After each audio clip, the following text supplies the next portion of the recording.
Podcast is intended for mature audiences. The views and opinions expressed are those of the panelists and do not reflect in any way those of the podcast partners, sponsors, or affiliates. Enjoy. Hi, this is Michael Buffer, and you're listening to the voice of the people. Let's get ready for Boxing Voice. Every day I'm hustling, hustling, hustling, hustling, hustling, hustling, hustling, hustling, hustling, hustling, hustling. Every day I'm hustling, every day I'm hustling, every day I'm hustling. You're going to see it on MGM Grand. Only one will stand. And Bill Haney, William E. Haney come with that fight plan. They didn't think niggas out of Oakland was going to push up on their ass. You did? TheBoxingVoice.com. Well, tell the truth and shame the devil that Devin is a bad motherfucker. WBC, the lightweight champion of the world.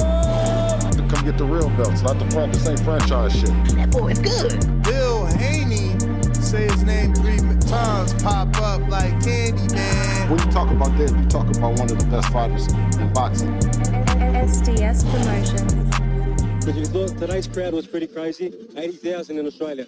But the crowd doesn't win fights, I do. WBC, the lightweight champion of the world. You ever been in Australia? No, I never been, but I look forward to it. Going to go pick up some belts out there. Didn't have to sell a chain to make a fight. All we got to do is make that flight. You going to hide behind them judges, but Lord Devin Haney going to stand above. I'm serious, George Kambosos. Dope. I'd like to wish you all a very warm welcome to Australia, everyone. I want to show all my experience, everything that it took to get to this point. I want to show the world. Who's the best young fighter in the game? Me, by far. For the 54th consecutive round, Devin Haney has outlanded his opponent in total connect. He can hit the mitts, he can hit the bag all he wants, but it's different when you're in there with Devin Haney. Kambosos, you in trouble. TheBoxingVoice.com. You said a lot, you did a lot. Tomorrow, you in trouble. Pussy! I'd fight you in your backyard if I had to, because I know that I'm gonna beat you. And you'll see June 5th. Wow. The universally recognized undisputed lightweight champion of the world, Devin Haney. SDS Promotions. Yeah.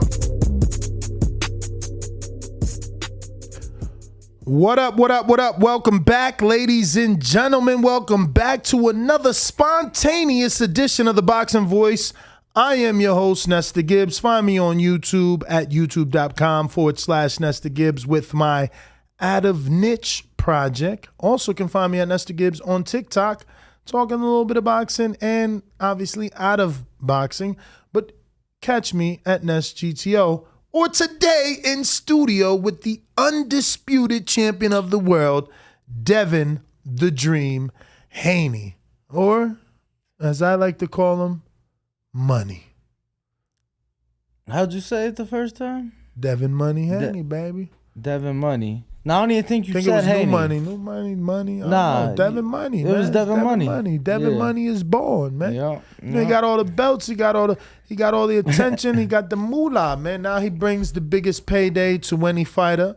Shout out to Spray Ground for sending us the Muhammad Ali tribute release they did, and this is one of 500. That's right. And Danny gets to sit behind In one front of. Yeah. I got the legend watching my back. You do. Shout out, greatest of all time. I can't wait to get Nico back in here so he can check that out. That'd be pretty dope for him to see. Of course. But what's really going to be dope is the fact that Devin Haney said he was about 15 minutes out, and maybe that was like 3, 4, 5 minutes ago. So, pretty soon we should be having the undisputed champ in the building. We got snipers on the building, Secret Service on all corners of the perimeter, making sure everything is smooth sailing. Yeah, we did the, damn, it's bright. Where's that, my laptop? Oh, that's the wide shot. Go to the wide shot. Oh no, that's definitely, it's fixed. Definitely my laptop. But yeah, man, no, that's not us either. That's the security team. Came through. Who? You ain't see a security team when they came through with the dogs? Make sure it was no explosives in the building. Yeah. No. Yeah, gotta make sure the champ is safe, is secure. Sticky Paws brought forth our top men for today's show. Who you guys bring out? Omar. Oh, I thought you were gonna say George. No, George is the head of that, but Omar's really the one on the ground. Why my man was on that with George in the parking lot? I don't know. We gonna, that's crazy. Yo, CYP said he needs his counterpunch before Devin gets on. All right. Well, all he got to do is be in the line, which we do owe because he sent it on the morning show and we weren't able to get to him. I invited him to speak. Yo. CYP. Is he in Discord? Before you come on, man, I want to tell everybody, like, yo, when I first came on this show, there was a dude named H Money on here, dog. And H Money used to rep Haney every single day. He used to get on my nerves, but man, I got to give a shout out to that man because he believed that Haney was going to be great a long ass time ago. And I know he still has a relationship with them. So I do want to give a shout out to that man. And I'm glad he gone because we couldn't be on here together. Because he annoying, I'm annoying, Ness annoying. This show would have been out of control. But also, last thing I want to say, man, I do appreciate the fact that Devin is coming. And I told y'all, TBV is the home of Devin Haney. The love y'all showed and the respect y'all showed him, man, the relationship y'all have, that's the kind of shit I want to continue to see and continue to build, man, with TBV and fighters out there that's going to be on their way to greatness, man. I really do appreciate y'all's support for that, man, on some real shit. Nothing funny about that. That's just real talk. UIP out. Appreciate the call. So we should be joined with the champ here in just a bit. Looks like it'll probably be the second interview. Errol Hawani got him on the MMA Hour. Yeah, that was a Zoom though. That was a Zoom. Yeah, that was Zoom. We get the champ in studio. Yeah, first we actually dimmed the lights to green for that WBC color belt. You understand? We dimmed all the lights to green. I thought it was for Devin Money. Both. Okay. It's always double. It's always a double metaphor. Okay. You know what I'm saying? We got a super chat from the Axiom that says, shout out to TBV having an exclusive with the Undisputed Champion. If Floyd was money, then Devin is the bank.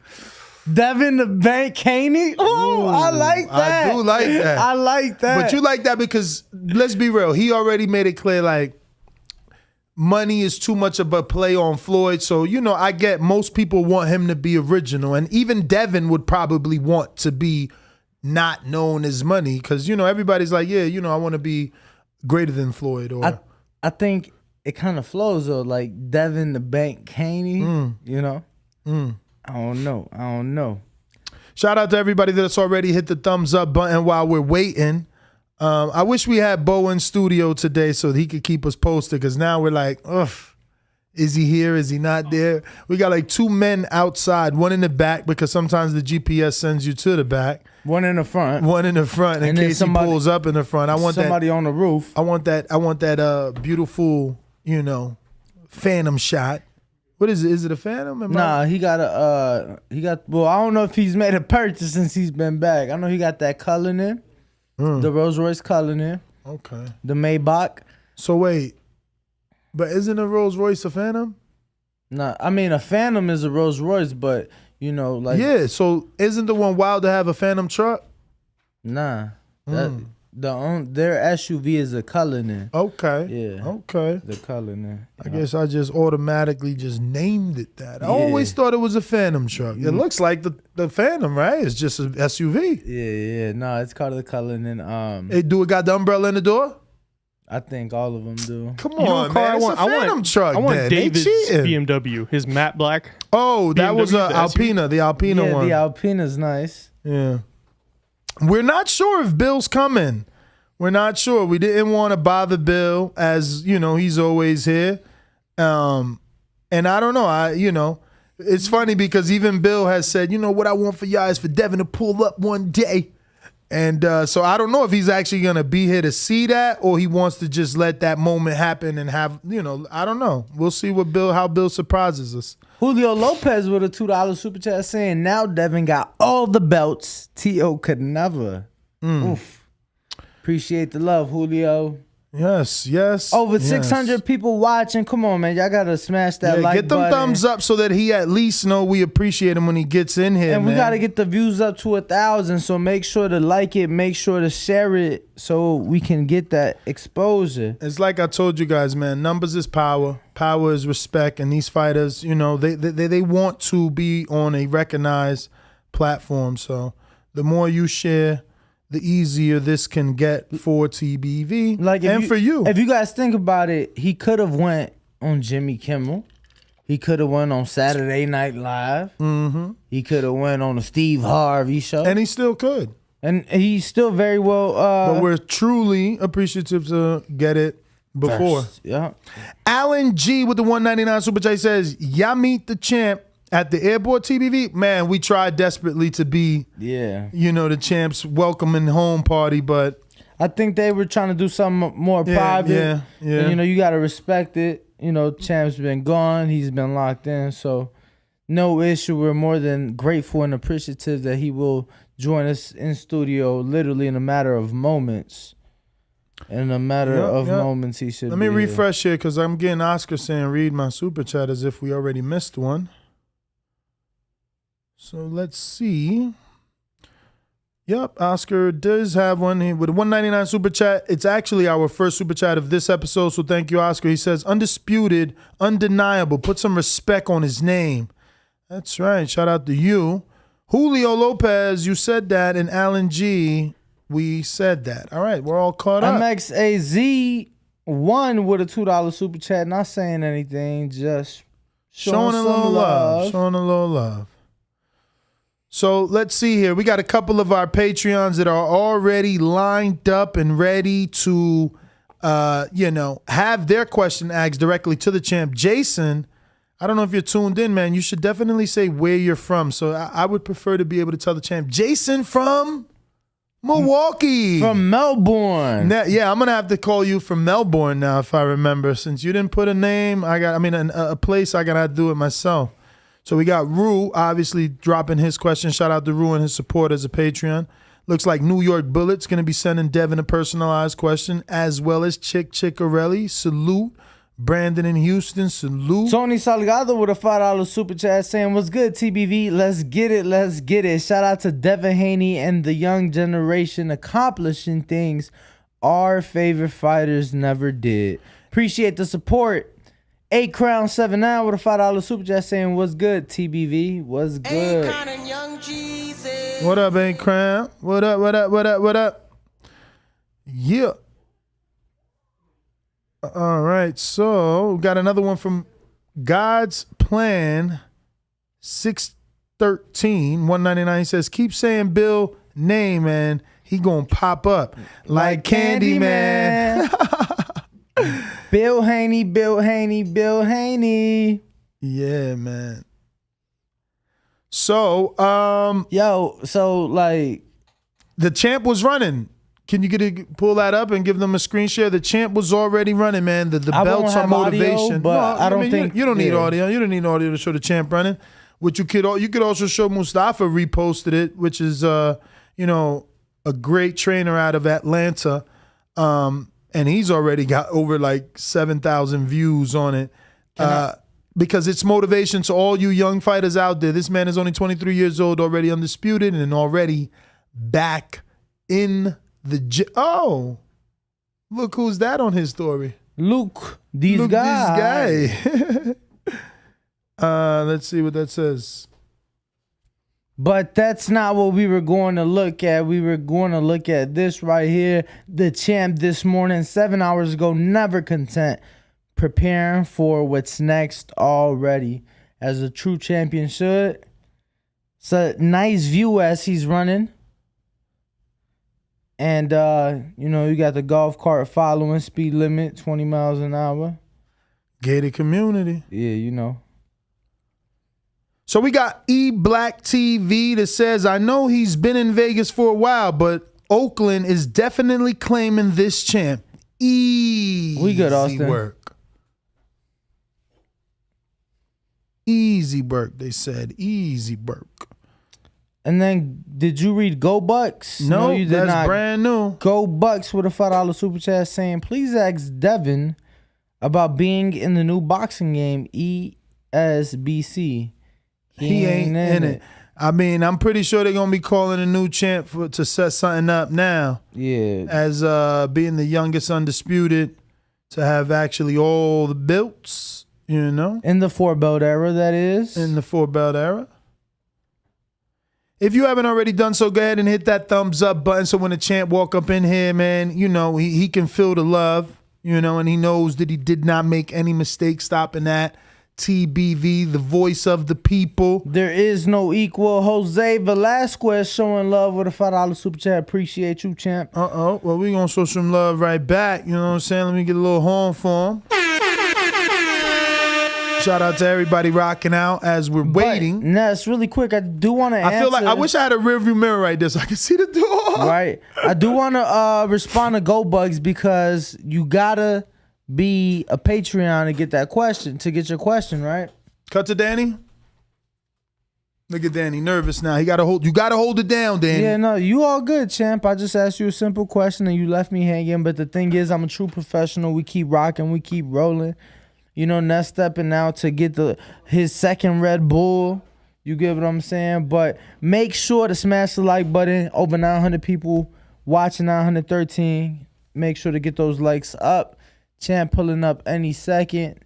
Nestor's hoping for Champ to pull up in a vet and park his vet next to Nestor's vet. So we'll see. Don't know what he's going to pull up in, but we do have our guys on standby. It looks like still nothing, but any moment. You know, look at the time. It's 4. It's rush hour. He's in traffic. That's all it is. He's in traffic. It ain't no problem. What the people saying in the chat, make sure to share this, like it, subscribe, and head over to patreon.com/The Boxing Voice. If you're not a member, become a member and be able to ask your questions to the champ right here today. Danny keep counting on those Red Bulls. Yeah, I'm drinking a Red Bull myself. Damn, they saying I'm looking like Ness Jr. with the baldy. Damn, champ. Yo, they saying I was looking like Ness Jr. with the baldy. Champ say he outside. Champ saying he outside. Ness covering the camera.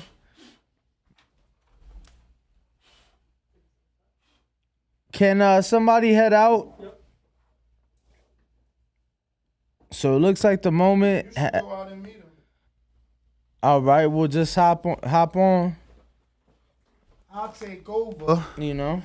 I'll take over. I'll take over. Yo, so my good friend and co-host Danny Garcia is going to go meet Devin Haney outside while I will entertain you guys. We're actually going to be having some gifts to give to Devin today, courtesy of our partner, Kenichi Bear. So we'll be giving Devin some gaming headphones that can double as workout headphones. I know his little brother loves the game. Actually, one of our guests here said that they were gaming with Devin's little brother. So we're going to send them 3 sets courtesy of Kenichi Bear. And those are the Hibernation, 5. And yeah, we're also going to be answering or getting your questions answered. And I'll probably just do that. Let, Danny kind of open up organically with whatever he may have on his mind. And I will take my turn to read off your questions.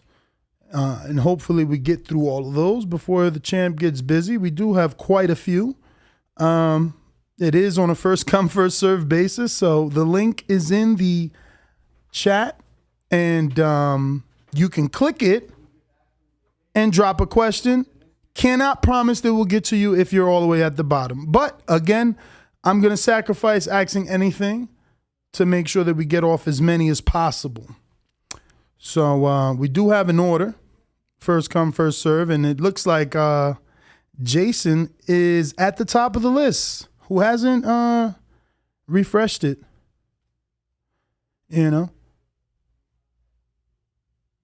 I would like him to put where he is from so that we can, you know, let the champ know where everybody's calling from, or rather dropping their question from. So it says it's going to be a minute, even though he's here. So we'll let them get at.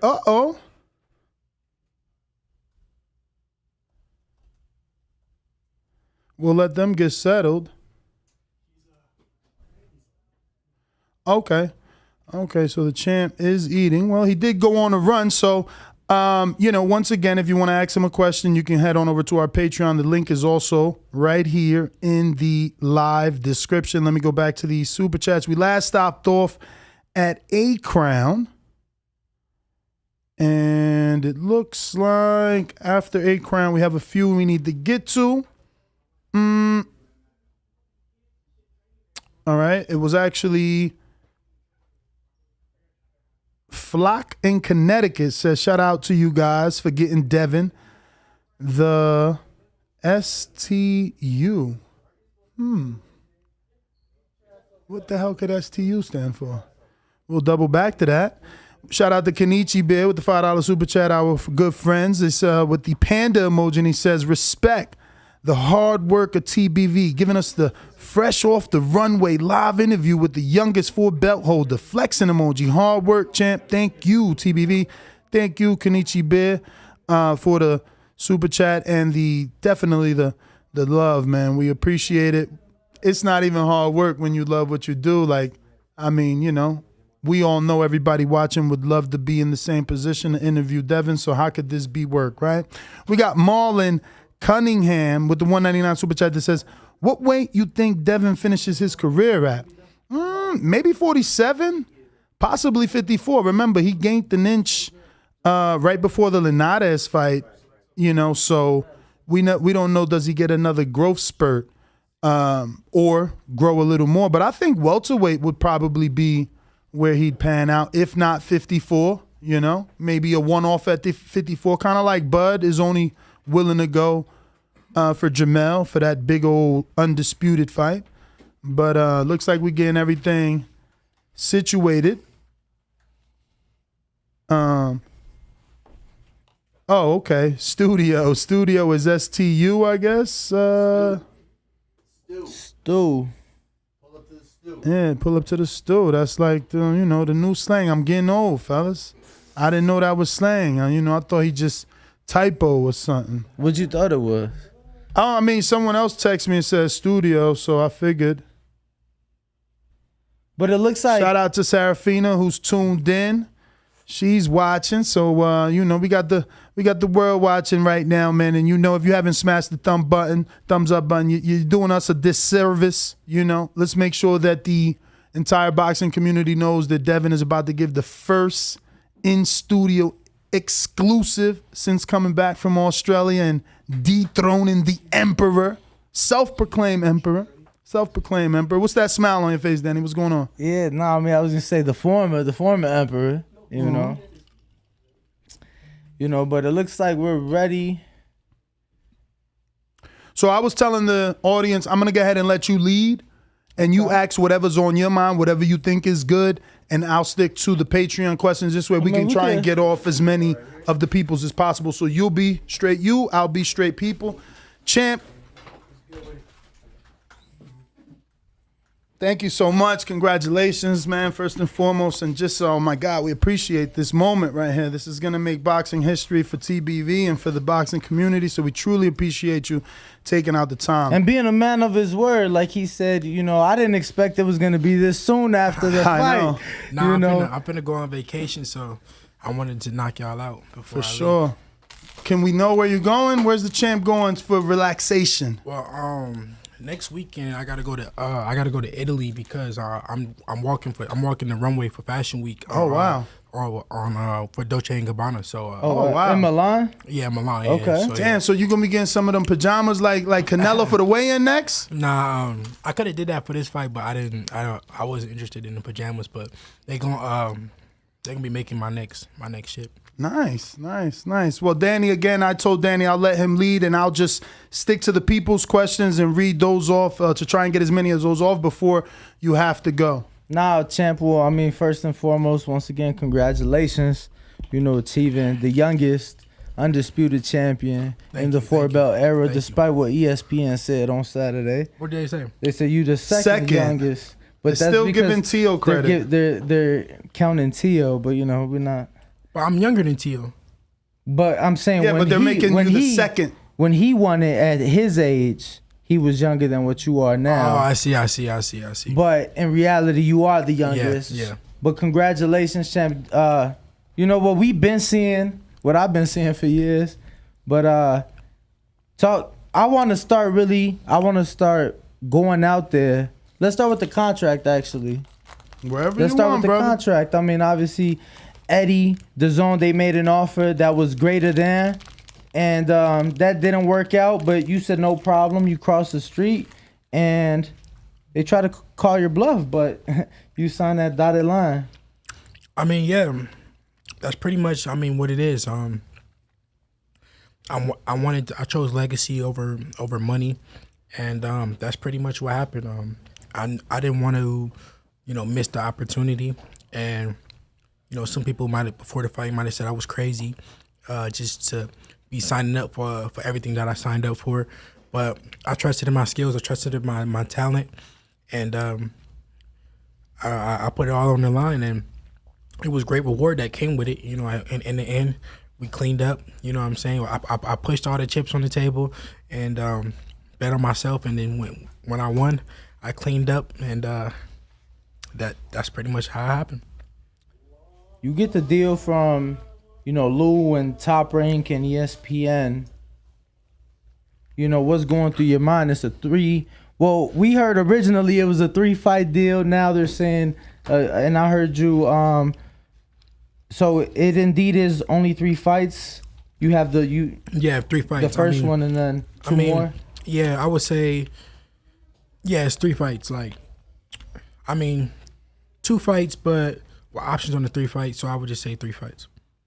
So 2 fights, including the one you already had, or 2 more? So 2 more. 2 more, and then an option on the third one. No. 1 more with options on the third one. Oh. But more than likely it'll be 3. Okay. So what are you looking at? Obviously, there is that rematch clause, but at the end of the day, the Australian government put up so much money, right? It's like fool me once, shame on you. Yeah, but I mean, you could look at that. You could look at that both ways because they did put so much money in the first fight. With maybe with hopes of making it on the second fight or whatever the case may be. I don't really know how that worked out or what their theory was on it. So we just got to see if they're still interested in a second fight. If ESPN is interested in a second fight, we just got to see. That's why I said it all got to make sense. Not necessarily on my end, but to the network, to the people that's putting the money up, if it makes sense to them, because everybody know that I'm willing to fight whoever, wherever. So I just want to squeeze in a follow-up there. So if ESPN decides we don't want to do that again, contractually, does Lou still get to find a third-party network, or are you out of that deal now? Ooh, that's a good question. That's a good question. I don't really know. I don't really know about that.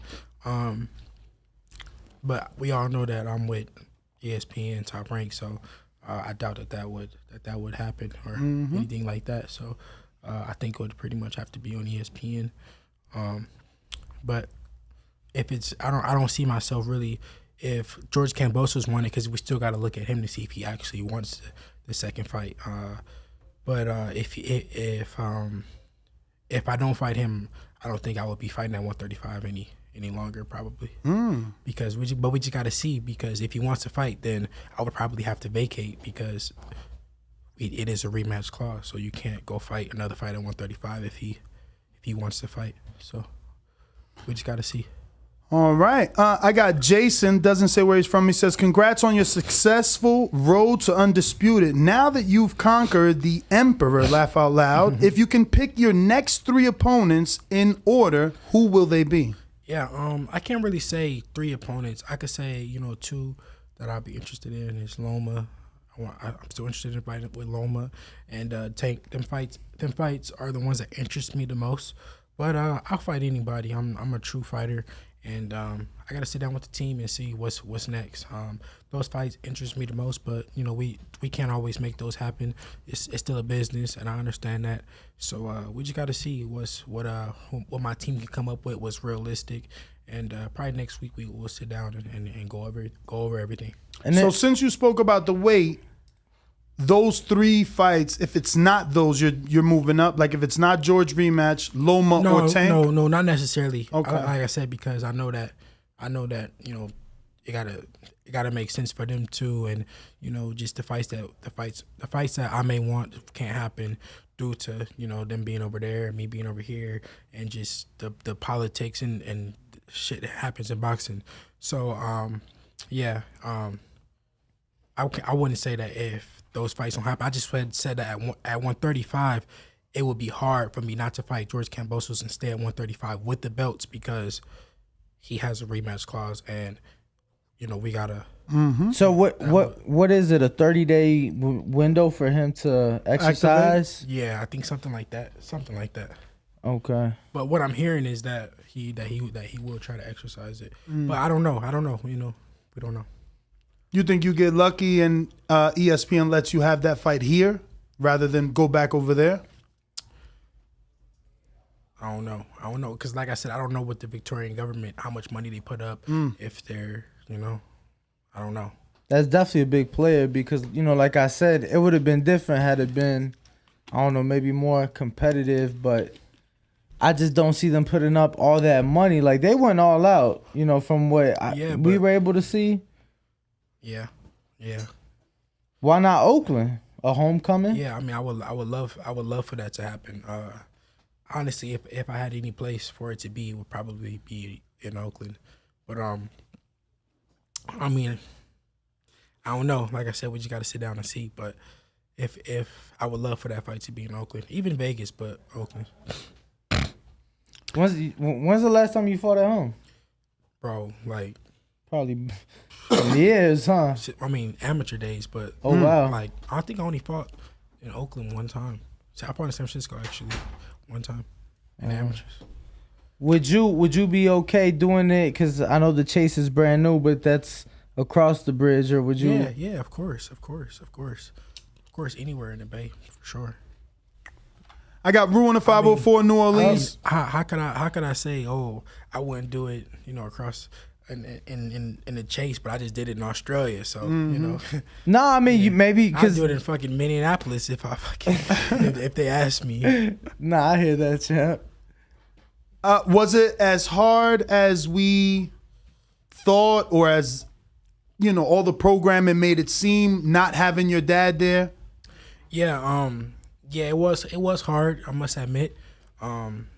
Just because, I just was so used to my dad being there with my coaching, it just was like, it made me even like it opened my eyes more into how important my dad's role is. Just him not being there to tie my gloves, him just like coaching me during sparring and putting Vaseline on my face. I don't like the way that other people put Vaseline on my face like my dad do it. Like they just can't do it like him. It's just something like, I don't know, it just come with our chemistry. So with him not being there, it was definitely hard.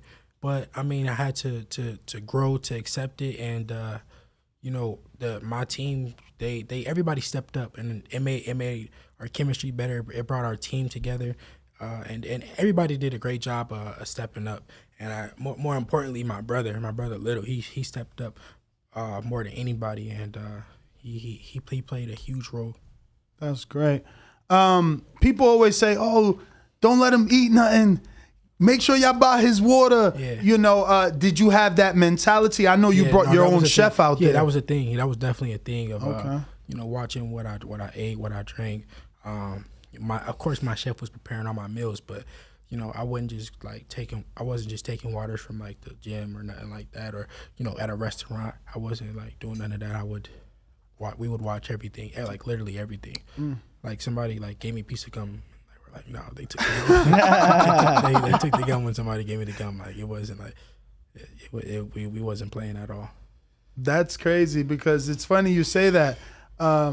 There's a fight. Carlos Molina, James Kirkland. He claims Ann Wolf gave him some black pills before the fight. James Kirkland does. So that's interesting because gum is just as small. Wait, gave him some black pills. Yeah, it's funny. It made Yahoo. Yeah. Wait, what do you mean? He felt maybe his trainer gave him something to make him feel woozy, and that's why he felt and looked. His coach? Yeah. Why would he do that? Yeah, you know, strange stuff happens in this sport. Nah, I remember Tyson Fury. I forget after what fight. It was here in Vegas, though. He's at the press conference, asked for a water. They give him one. Yeah, like, he says, nah, I don't know you. That's what he said. He said, no, I don't know you. Yeah. No, I mean, that's the truth. I remember Eddie Hearn, I had ordered some water at a restaurant. They brought like the tap water, and he grabbed the water. He said, "Don't drink that." And I was like, "Why?" He said, "You don't know what's in that water." we were at a fight. Yeah. He was like, "You don't know what they put in that water. Don't drink that. Ask for a bottle of water." And it just opened my eyes. And ever since then, I ask for a bottle of water anywhere I'm at. I got New York Bullet. Excuse me. Did we ever do Rules? No. Okay. Rue in the 504 New Orleans says, what do you say to fight fans who feel Undisputed doesn't necessarily mean you're the best in the division? I mean, I guess that's just opinionated then. I mean, because if Undisputed doesn't determine it, then what does? Because I guess everybody just had their own opinion on who's the best, I guess. I would have rephrased that question. If that was me, I would have said, do you think that you have unfinished business at 35?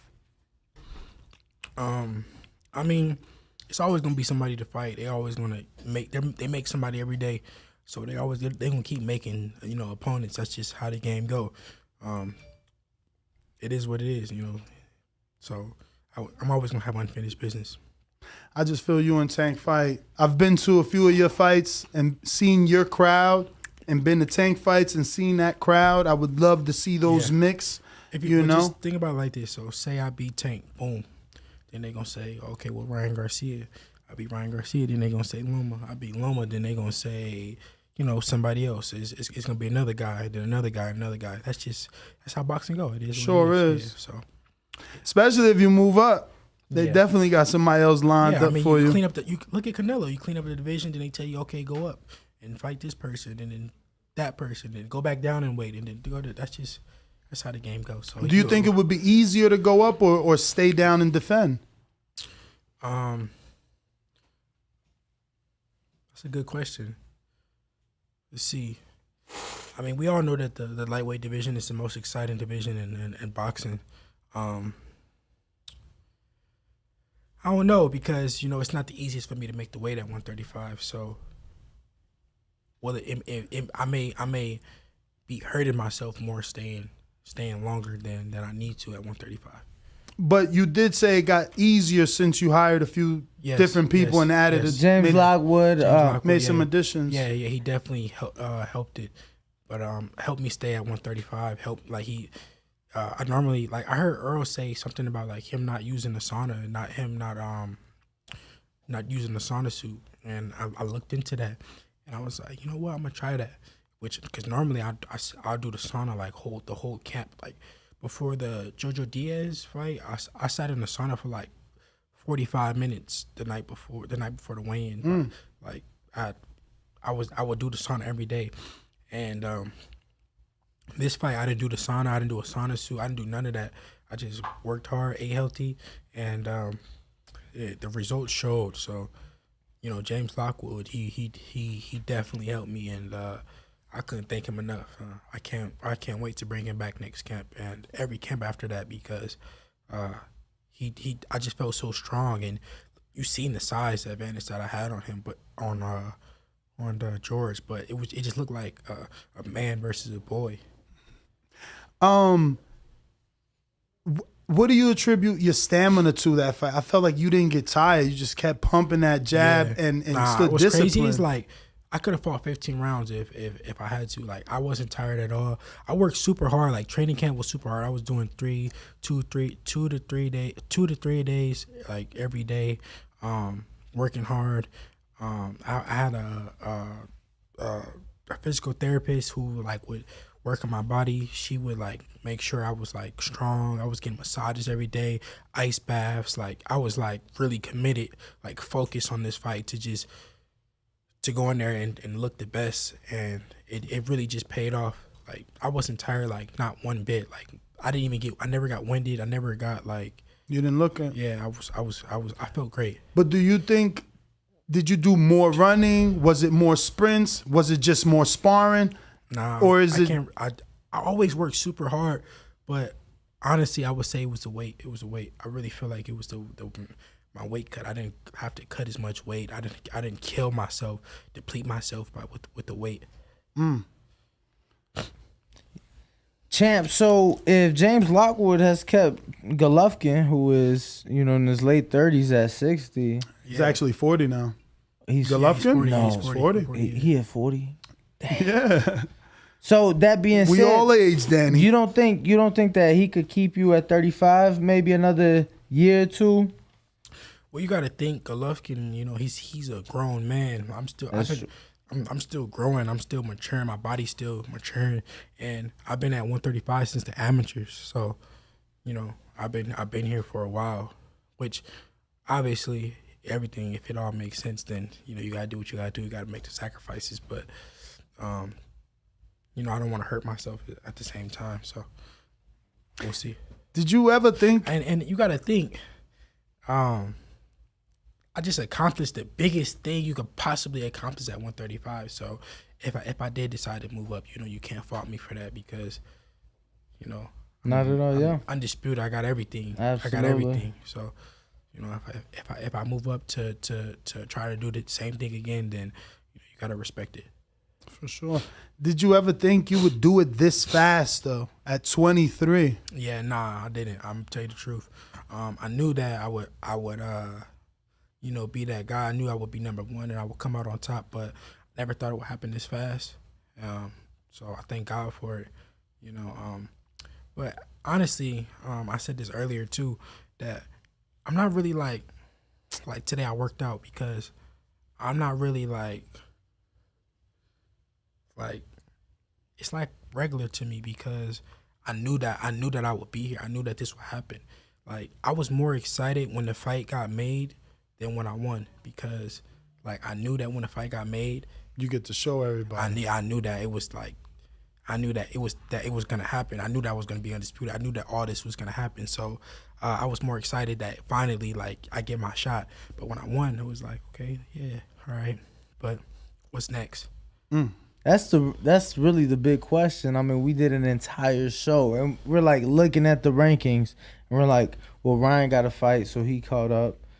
Well, Tank caught up with this or Izzy or you know what I'm saying? The perfect thing would be for, like you said, Kambosos decides whether he wants it or not, and if he doesn't, then obviously it allows you and Tank to negotiate because Ryan is busy. Or Loma. If Loma's still in the war. Yeah, he hasn't even sent a kite yet to let us know he's good. We don't know what's up with Loma. Nah, he been on Instagram. Really? I agree with that. I haven't heard anything. Or me neither.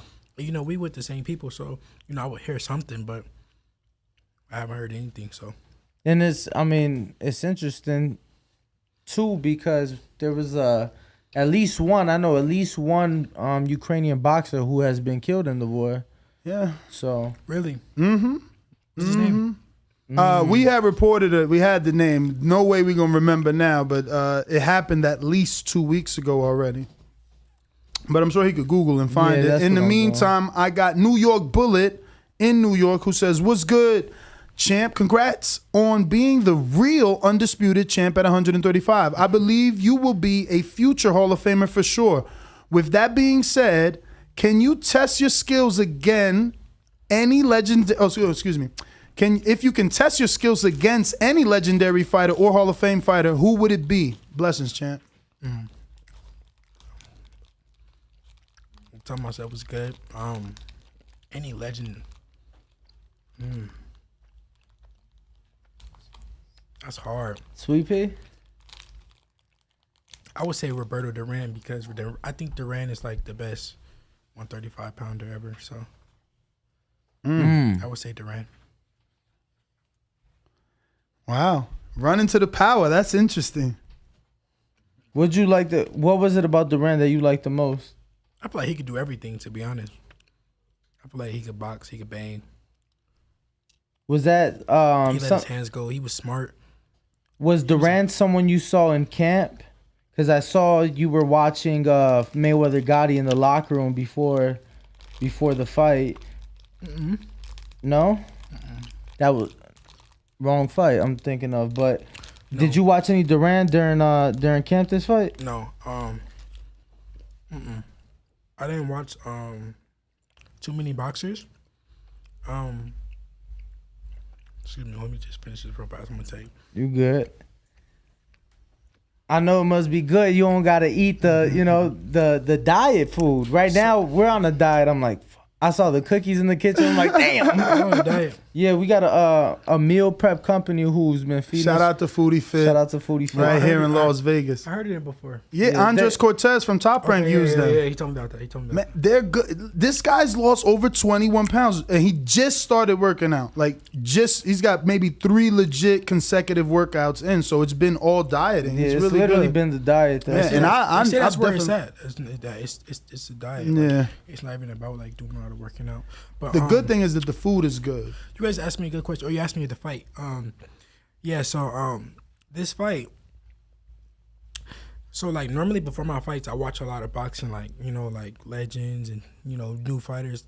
But honestly, before this fight, I didn't watch any fights. I didn't want to watch because I felt like when I watch like other fighters, it kind of it gave me it get my mind all over the place, like watching too many like different fights and everything. So I wanted to stay like true to me and watch and focus on me and like my style, than to try to like emulate somebody else or watch somebody else. So I wouldn't watch nobody.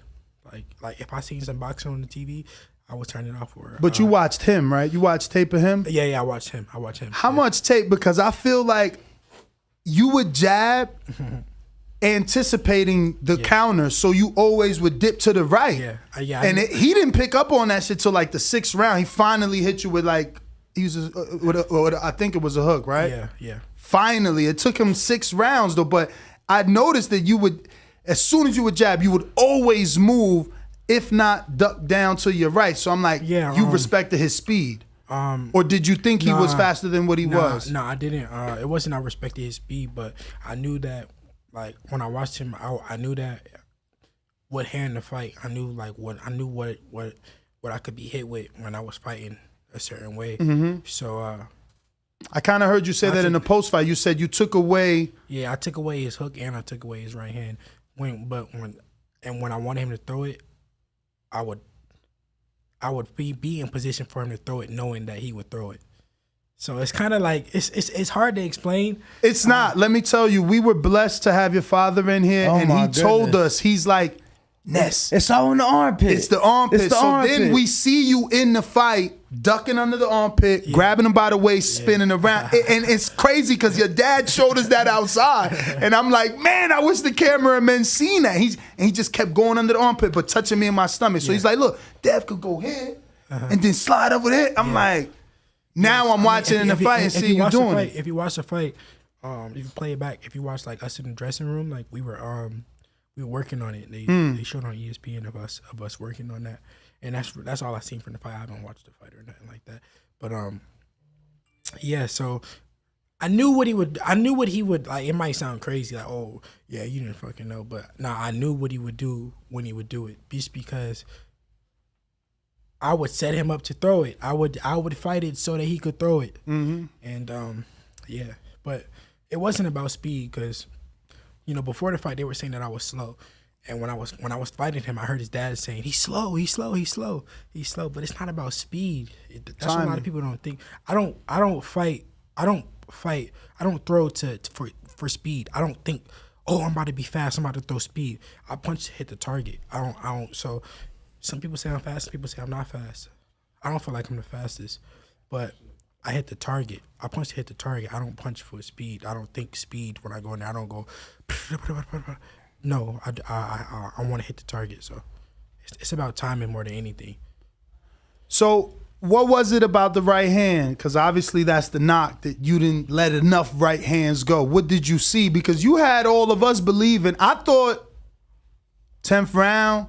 You know, I even bet 7 through 12. Yeah. Knockout. I figured he would get tired. I thought it was gonna be like Linares, where it's funny because that's good that you say that, because a lot of people did say why did not let the right hand go as much, but with experience it came that I could have easily went in there, and I wanted to fight him. I knew that like I could fight him and I could outfight him, and I felt stronger, bigger, all that than him. But I wanted to stick to the game plan, and I wanted to be disciplined, because with the Linares, I was pitching the whole shutout, and I started to bang, and I got hit with a good shot, and that's all they remember from the fight. Yes, that's all they remember. I swear, that's all that's all they can say.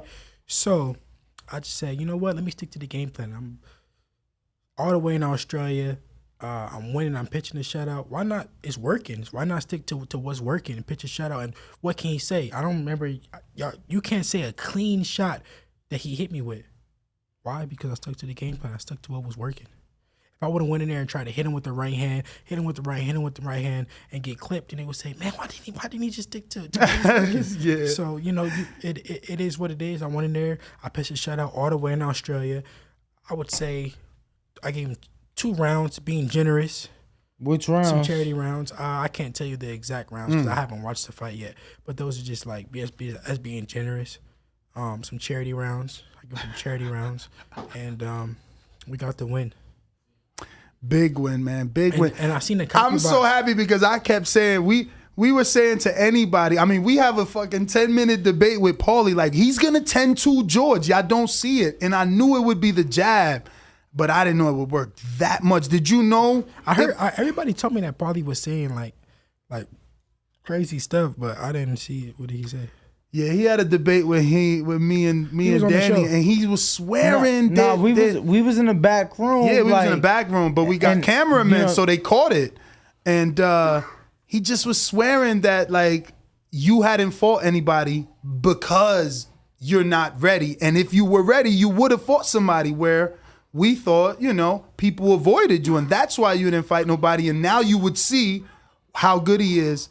And when I'm like, bro, you gotta see him. Have you even gone to? I'm like, nah. I'm like, have you even gone to the gym? And he's like, bro, the gym is everything. It's nothing. I'm like, no, you're wilding. You gotta see him in the gym. It's different. Like, honestly, I got over 10 years doing this. I've been to the best training camps with the biggest names. I've never seen no one shadowbox as hard as you. Mm-hmm. Like, your shadowboxing is so intense. And then I'll be telling other fighters, like, yo, you shadowbox like that? And they're like, nah. I've never gotten to ask you, so why is it so intense? And is it always like that? Or do sometimes you shake out only? Nah, it's always like that. I mean, I feel like shadowboxing is important. Like, I feel like that's just most closest fighting as you get. Like the mitts, of course, anybody can do the mitts.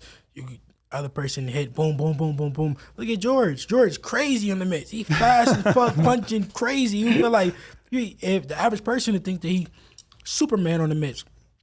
Look at Ryan Garcia. Ryan Garcia do the mitts. His eyes fucking be closed. He's not even fucking punching nothing. His eyes be closed and shit sound crazy. But shadowboxing is when you really work on technique and you visualize you actually fighting, somebody in front of you. And that's where I feel like you get the most benefit. I want to ask you about that jump rope. Yeah, we told the people about that. I hope you don't mind. I've never seen nobody do that either.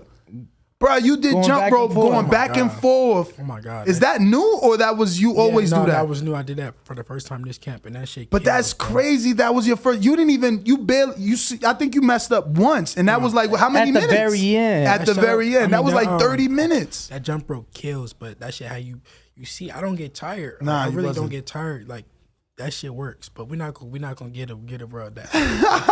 Yeah, it's too late. I was like, bro, I've never seen nobody do it, let alone go forward and backwards without messing up the skip. Yeah, that shit's crazy. Pretty fantastic in that gym. We got Chick Chickarelli. Don't know where Chick is at, but he's definitely a long-time listener. He says, hi, champ. So proud to see you win all the belts and bring them back home to America. And more importantly, shut down that Aussie bloated ego. In the beginning, did the crowd noise affect you at all? Congrats again. Yeah, nah, they didn't actually. They didn't affect me at all. As you see, when I came out, I was smiling. I was happy. He started a jog. Yeah. Nah, it actually like energized me because I just was mentally just prepared for it. So when I seen it, I was like, when I first came out, I looked around. I seen how many fucking people it was. I was like, fuck. that shit just charged me up. So you started running. It felt like you got a boost of energy. But the reason why I started running was because like before I was we had to like get on a golf cart and they like drove us. It was like a fucking like probably like a 5-6 minute drive. So I was just sitting down. So I didn't want to get cold. So I was like, all right, let me warm back up. So that's why when you see me, my dad was like, do like some jumping jacks. I did some jumping jacks and I did like some like jumps, and then I walked out because I didn't want to get cold. From obviously I'm a content creator. That's what we do every day. So when they did the little bit for your dad and they put the patriotic music behind it, he's like, Kambosos. When he landed at the airport, did you hear the beat though that they had? You gotta hear the beat. It's like a patriotic. Yeah, it's like a pro-American. You know, your dad's looking at the camera like, George, we're coming for you. I didn't like the way you treated my son. It was like, great. You messed up. That was hilarious. They did a good job. Everybody loved that video. They did a good job promoting with that one. The picture that you and your father, I mean, that went boxing viral for sure. Y'all embracing. Oh, you didn't know that either? The what? The picture of you guys hugging at the airport when he, before. Oh yeah. That shit went crazy. Yeah, that shit went crazy. Mm-hmm. Yeah, I mean, and it wasn't like a planned photo or nothing like that. It was really that was real. Real. So. What'd you make of all the love and support that you were receiving, or did you really feel it? Because obviously I wasn't able to go, but we're seeing it on the internet. Were you seeing all the different fighters and all the different, champions acknowledging you and giving you your flowers? Yeah, no, I really seen that and I felt it. And I really embraced it and I took it in, and it was giving me the extra motivation that I needed to go in there. That the boxing world was like they had my back, and I appreciate that. Yeah, man, it was a great moment. It felt like the fight was bigger than me. It was bigger than me. It was for the people, and it still felt like that. And George really, he built himself a hole. He did it to himself. I got Brandon in Houston, Texas, says, what's up, Dev? Congratulations on the win, champ. Thank you. Masterclass performance. Thank you. Hear me out. Imagine your dad and your friends chilling on a yacht in the ocean. You pull out a briefcase, opening to reveal the WBC franchise belt. Close it back, then walk over to the edge, throw it overboard into the ocean, letting the cameras watch it sink. Then the camera goes back to you with a big smile, uploaded to IG, million views, million likes guaranteed, laughing out loud emoji. So I guess he means, what you gonna do with that franchise now that you got it? Yeah, well, I'm the email. Like I said, I'm the email. I'm the franchise. I'm the IBF, WBA, WBO. I got all of them. Ring. So, the ring. Ain't anybody want anything, they got to come through me. So it is no dispute. I got it all. I got Mr. Adore says, once this current contract is up, do you think you will need to re-sign with a promoter or, to get the fights you want? So he says, once this current contract is up, do you think you'll need to re-sign to a promoter to get the fights you want? I don't know. We got to see. Right now, I like the way that things are going with Top Rank. We had a great turnout the last fight. The viewership did great. So, I don't know. I'm happy with where I'm at right now. We just got to see. We can cross that road when we get there. When George came into the locker room after the fight, he said November. If that fight doesn't happen, if the rematch doesn't happen, is November still like a time frame? Because it seems like the last couple years. Yeah, honestly, that was the first time that I heard the November date. Obviously, because the fight had had just finished. Of course. So but I don't know. Maybe November. I've been fighting in November, like you said, for the last few fights. So November, December, around that time. I don't know. So probably November. All right. Q and Nork said in my I would like to do it before my birthday, November 17th. So we'll see. Q and Nork says, in my gym, it was a big deal with the brothers that you gave so much praise to Allah. So vehemently, what inspired the fearless embrace of Islam when we know in this country and in places like Australia, being Muslim isn't well received? I mean, I'm not here to be accepted or to be, like, I believe in what I believe in, and if you, respect it, you do. If you don't, you don't. Like, I'm not here to make anybody happy or to, like, try to please anybody. It's just what I believe in, and the people that believe in what I believe in too, then they like it. If you don't, you don't. I mean, it is what it is. Bilo says, from Phoenix, Arizona, by the way of the Bay Area. First off, congrats on being the undisputed champ. Masterclass performance. Do you I keep hearing this masterclass. I heard Tim Bradley came up with that. Yeah. No, I mean, when you don't get touched, I mean, you did Mayweather Canelo. No, but they're like, everyone keeps saying masterclass. Because it was, he didn't touch you, and you basically, like you said, pitched the shutout. Yeah. Like many people either had it 11-1 or 10-2. They said the copy box said he landed 68 punches. How? Where? I don't know. They said he landed even 68. Those two judges, they gave him 116, 112. That's crazy. That's 8-4. Yeah, they tripping. Even being generous, I couldn't find 4. I seen that too, and I just couldn't believe that. I couldn't believe that. Masterclass is that program you pay for to learn from the experts, like Gordon Hayward to learn how to cook. That's right. So you would be the masterclass, like Devin Haney. They're learning from you how to. Well, Johnny Rice definitely learns from you. Shout out to Johnny Rice, man. Shout out Johnny Rice. Johnny looking better in the gym from watching you train. So yeah. What were we talking about? So he said masterclass performance. Do you watch any other sports? If so, what are your favorite teams? Let's go Warriors. They should have you courtside. That is, if you are a fan. Excited to see your career progress even further. Congrats again, champ. Yeah, I mean, of course, I love the Warriors. That's the home team. I can't really say I watch too much sports, I'm be honest. I don't even watch TV like that. I don't be really home enough to even watch TV. Actually, he had a treat. Isn't there somebody you know, or that we know, that you said would be, that he would like because of cards? You know I got bad memory. Because of cards? Yeah, he likes cards, right? Or some game, remember you told me? Oh my God, he doesn't remember. No clue what you talking about, John. Is a funny name? Don't you play something like... Oh, Baccarat. Baccarat. I said my memory bad. My own mind forgetting him. But who is the famous guy that we know that you said he would love to meet him? No, Mickey. I don't know if you've ever met Mickey or heard of Mickey. He like real famous all over TikTok and Instagram and stuff. Oh yeah, I know who he is. Baccarat guy. Yeah, we talked a bit on Instagram. But yeah, I know. Is he good as he claims? Yeah, I don't know. I can't really say. I only seen him on Instagram, but he looked pretty good. Oh, okay. I know a few people that dealt with him, but I don't know. I don't really. You ain't get him for no tips. I wouldn't trust nobody like paying with my money. Like if I'm gonna lose my money, let me lose my money by myself. I don't know. Oh no, I wasn't. I didn't even assume you was gonna give him money to play for you. I thought he was gonna give you tips. No, that's something. what he like. That's what he does. Yeah, like he like play for you type time. Oof. Yeah, you gotta have too much trust there. Yeah. I got St. Louis Red on IG says, congrats with love at 135. No one is more deserving to be in the spot you are in right now because no one pushed for the names and fights like these people.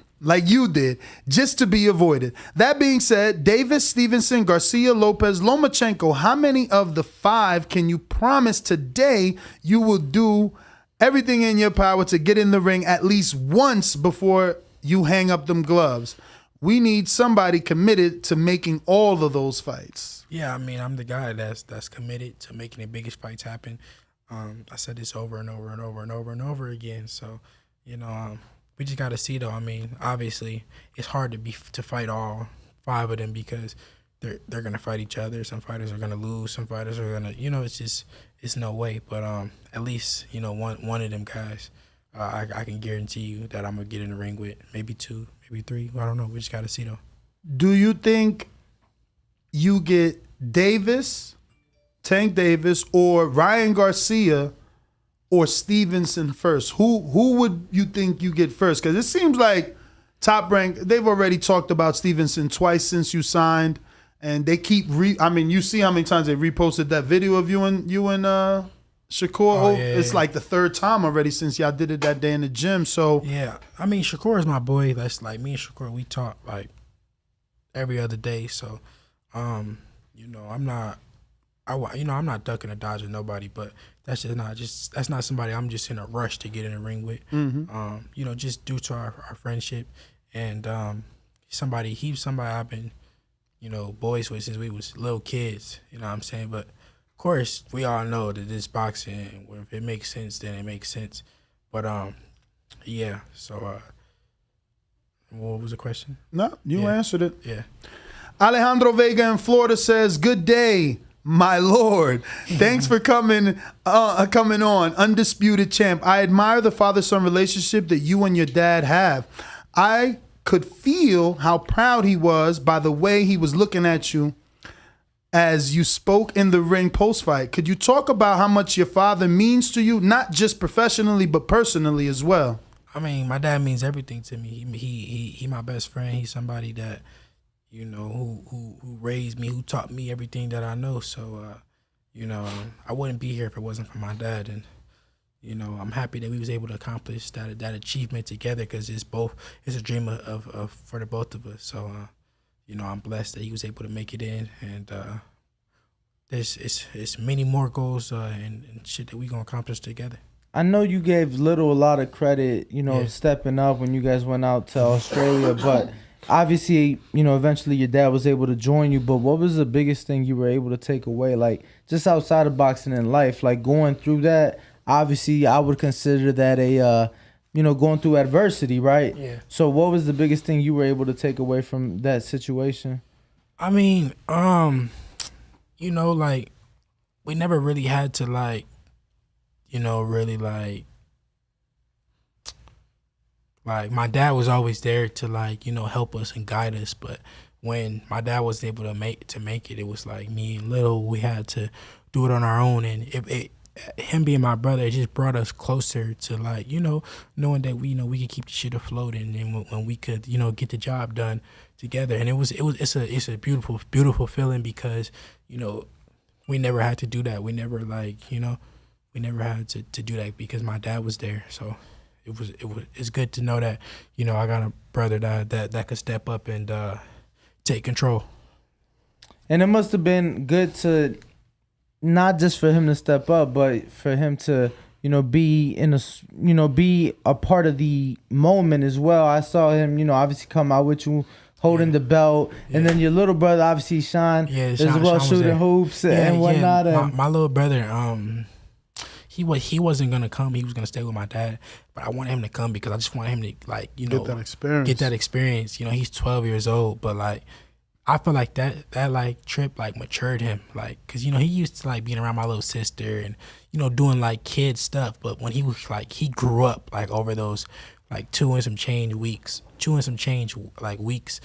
he had to grow up as well. So just him being with the big boys, it matured him as well. So it was just a good bonding moment for all of us, including the team, including the coaches on my team, including everybody. It was good. I got Malik that says, "Alhamdulillah, Lord Devin Haney, undisputed." Mashallah. Glove emoji, diamond emoji, award and trophy emoji. Mm-hmm. I got Bougie in Broward. He says, Salam alaikum, champ. AKA Lord Haney, and Bill the Great. First off, congrats on the biggest accomplishments in boxing at age 23. My first question is to Bill, who's not here.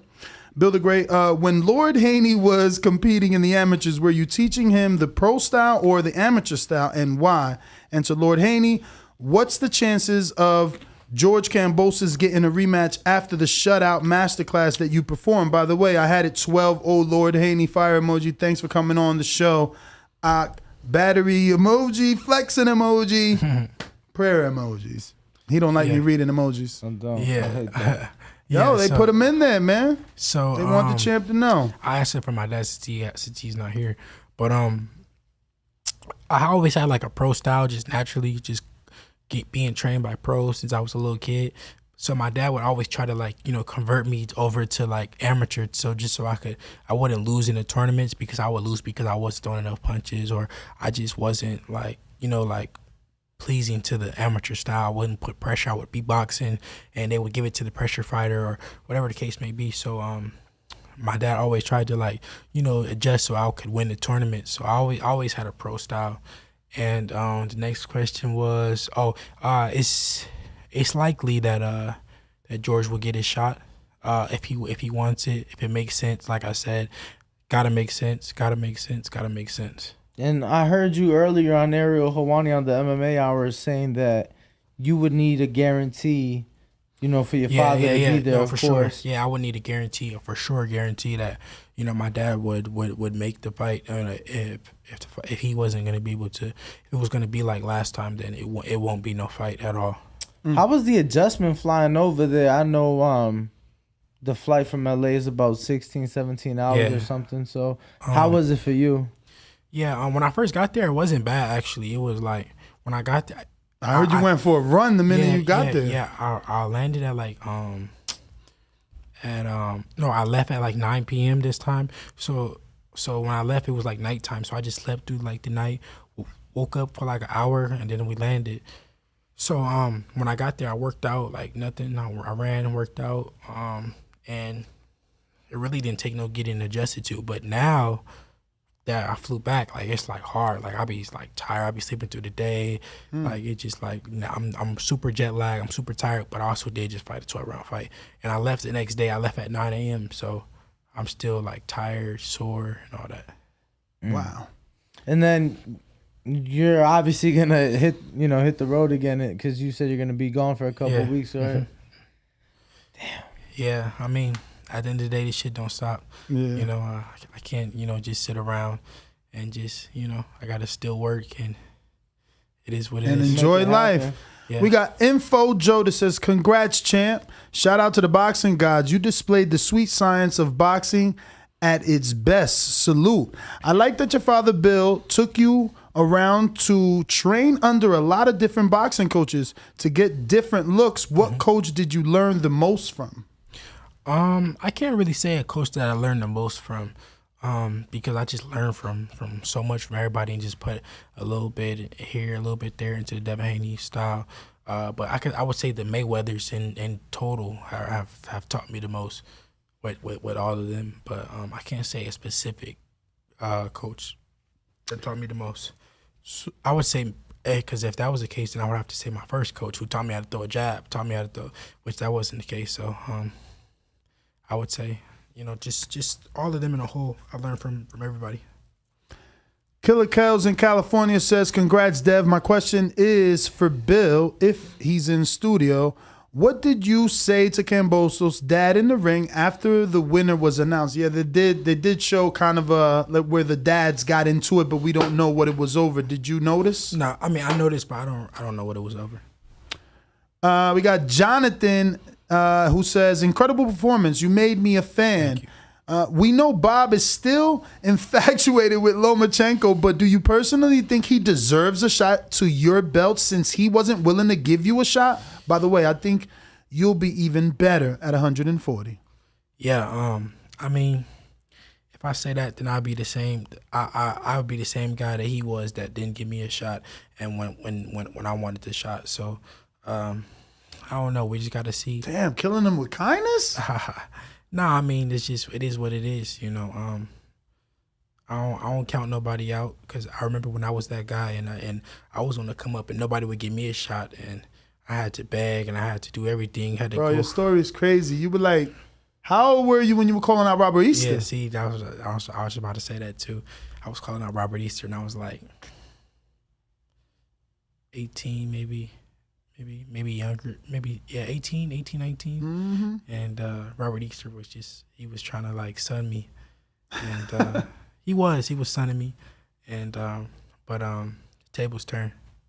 Tables sure turn. Dual Ingram in Compton says, "What's one praise and one critique you would give yourself from your performance to become undisputed?" Great question. I like that. Praise is just how I stay relaxed and stuck to the game plan. Critique myself. It's a good question.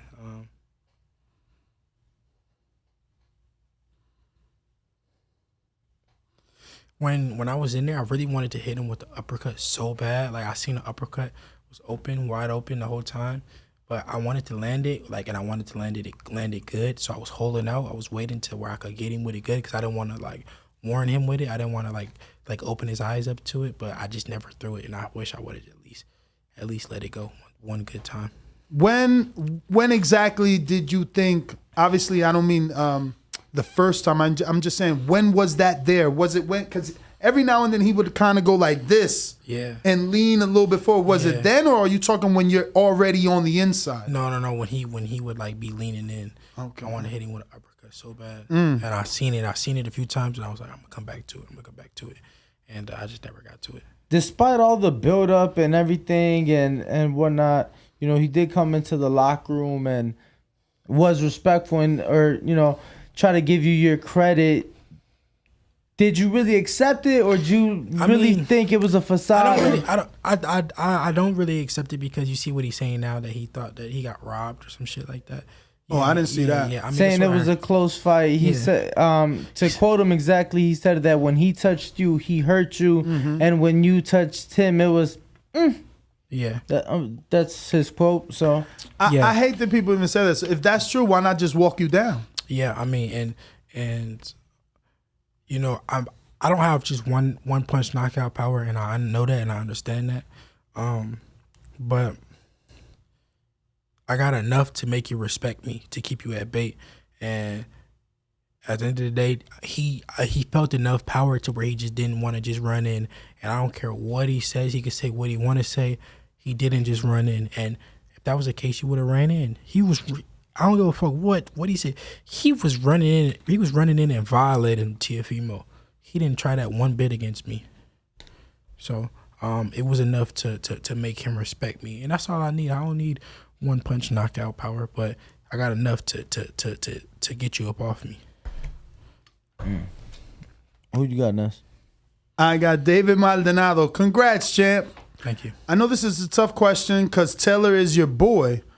Who you pick if Josh Taylor fights Teofimo Lopez, and how? And Shakur versus Tank, and how?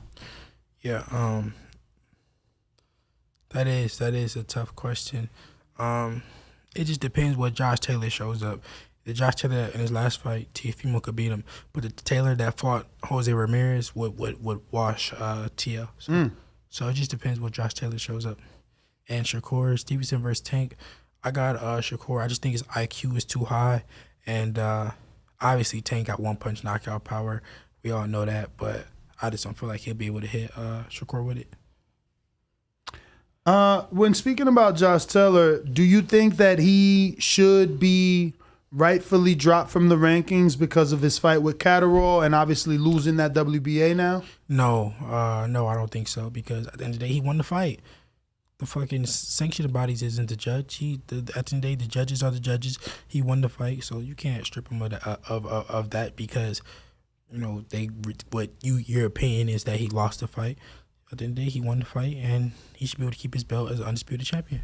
But I thought he lost the belt because he didn't fight his mandatory, not because. Yeah. Who was Arthur Puello. That's yeah, right. It wasn't because. No, not because of the fight, but he had that fight where people thought he lost, and it's controversy. Then he had to vacate the belt. Oh, you're asking if they should drop him? No, not if they. I'm asking if you feel.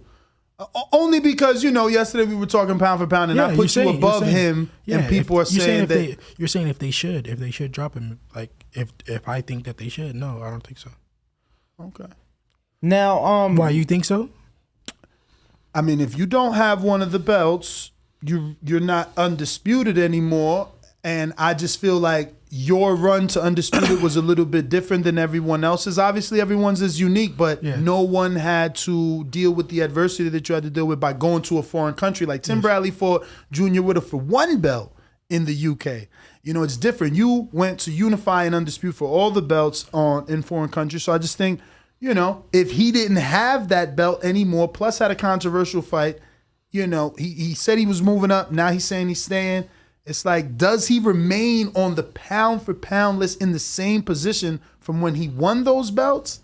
I don't know. You're saying in a pound for pound. Yes. I thought you said you said first you said Undisputed. Yeah, because he was Undisputed. Well, he's not technically anymore because he only has 3 of the 4 belts.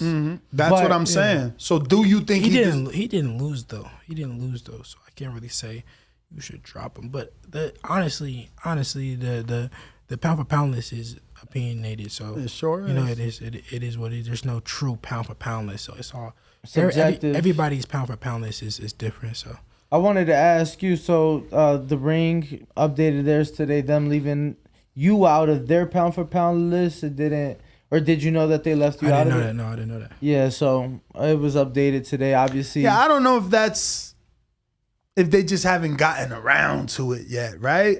Because you're Undisputed. You should be somewhere in the top 10. I have to be on the pound for pound list. They said the lightweight division was the best division in boxing, and I think that it was the best division in boxing. Maybe not now because there's one king in it, so it's not as exciting as when it was this person had a belt, that person had a belt, this person had a belt. So yeah, maybe it's not as exciting now, but I made it that way, and I put some structure into it. So you gotta respect it. At the end of the day, it was a little out of whack until I came and put structure into it. So you gotta put me on that pound for pound list. I like the word structure. I need y'all to make that a clip too. Put that on Instagram. I need that to circle around Instagram for sure. I'll put some structure in this division. You only had 2 people that didn't like your performance. Okay. Tio and Ryan. What's your thoughts? Whoop could have guessed that. Like, come on now, could have guessed that.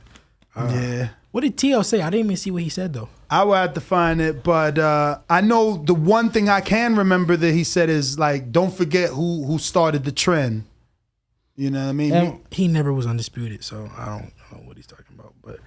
And Undisputed is the biggest achievement in boxing, been the biggest achievement in boxing, and nobody but ESPN is calling him the Undisputed champ. So if you look at the history books. Can I get a screenshot, Austin? Go ahead, Dev. If you look at the history books, it shows. Zoom in a little. Okay. So the first tweet was live. He during didn't the say fight. nothing bad though. I don't really feel like he said nothing bad. No, he said, "Shit, I'm not even watching it, but thanks for putting out my name." Of course, he's not watching it. And he wants him to feel. He was responding to. But Jake that's Paul. Jake Paul. Look at what Jake Paul put. I saw that. I mean, of course he's not watching it. I mean, shit, the guy that he lost to that ruined his career is fighting on the biggest stage in boxing. You know, I mean, do you blame him for not watching it? I heard your interview, obviously, with Ariel Helwani, but do you feel that there's still a place for Rolly in this sport? Yeah. Okay. Yeah. As an opponent. You don't think he did a good job help selling that fight? And even up until that knockout. That's why I said as an opponent. He'll do good as an opponent, come in, help somebody get famous, get popular. I ain't gonna lie. Get his ass whooped. I think that he beat some of these guys. You know who I think he should fight? Kambosos. I love that fight. No, he need to fight Keyshawn. I think Keyshawn. Davis? I think Keyshawn would beat him. Wow. Say he won't. I can't say. Say he won't. Because I never seen Rolly. Say he won't. I mean, look, I thought Marinez should have probably got the decision over. Jackson Marina should have got the decision. If you had to put your car on it, I know you got a nice car. I know you got a nice car. If you had to put your car on it, who you going to put your money on, Keyshawn or Rolly? I live in Vegas, man. Don't do that. I got to go back to city boxing. Who would you put your money on? I'm picking Rolly.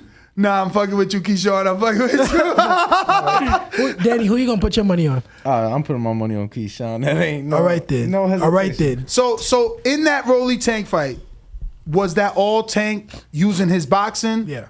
It wasn't Rolly putting any sort of pressure. No. Okay. Damn. So he was just waiting for the right time to count. He said, I know you got a nice car now. Okay, the last one. The first punch he got hit with, the nigga got knocked out. But it was a perfect shot. Tank said, I didn't even throw it hard. Because it's the ones you don't see. He ran into that. The first punch this motherfucker got hit with, he got knocked out. He talked all that shit, and the first punch he got hit with, he got knocked out. Karma's a bitch, ain't it? Ain't it? I mean, it's Tank though, ain't it? Look at what happened to Leo. Leo, 4 division champ. One punch put him to sleep. Look what happened to Isaac. Yeah, Isaac did laugh. yeah. But Okay, remember, all right, one hand all was right. hurt. His hand was hurt. Yo, you know what's crazy? I think it was his left, right? Or was it the right? Was it the right that got hurt in the Tank fight with Isaac Cruz? Man, you hurt your remember. hand in every fight. I fuck my shit. Look at my shit. You see it? You see it right here? Yep, middle knuckle swollen. Yeah. That's every fight. Bad. Yo, It's every fight. It's crazy because I just remember when he fought on the Charlo undercard in Houston in the press conference. You know, I brought you up. He said I ain't got no chin, right? Yeah, he said Who, Rolly? Yeah. Karma a bitch. Got his ass knocked out. And I was hoping when he got dropped, I was hoping they let him continue. I ain't gonna lie. I needed to see a little bit more. I just needed to see a little bit more. I ain't gonna lie. Dewey was in here watching it with us. But I thank God that he's all right. I mean, I wouldn't want nothing to permanently happen to him or nothing like that. But I just needed to see a little bit more. I said the same thing. He was so close to the end of that round that maybe that minute he could have recovered. But it was inevitable, I believe. No. Hell no. He only had 15 seconds left. Hell, what? That's all it takes is 2 seconds for Tank. Yeah. Man, Crazy. we just lost a fighter over the weekend. Well, he passed away last night. That was I don't know if you saw. Really? Yeah, a fighter in Africa. He got. Oh man. Yo, it was crazy, champ. He dropped somebody, gets counted, right? But mind you, he just dropped somebody. So then the person he drops gets up, and then the guy, he just like swinging in the corner, but there's nobody there. Yeah, he just started fighting with the corner. He just started punching like the corner post, but there's nobody there in front of him. And he's the one that caused the knockdown. That caused the knockdown. Made it to the hospital, but didn't make it after that. He was in a coma and passed away last night. Damn. Yeah, it is a brutal sport, man. That's why the sweet science and how you fight is definitely the way that people should be fighting. I got Dennis in Tampa, Florida, says, congratulations, champ. I feel like part of your journey since you shared your stories here on TBV. Of all your recent accomplishments, which one is the most sentimental? I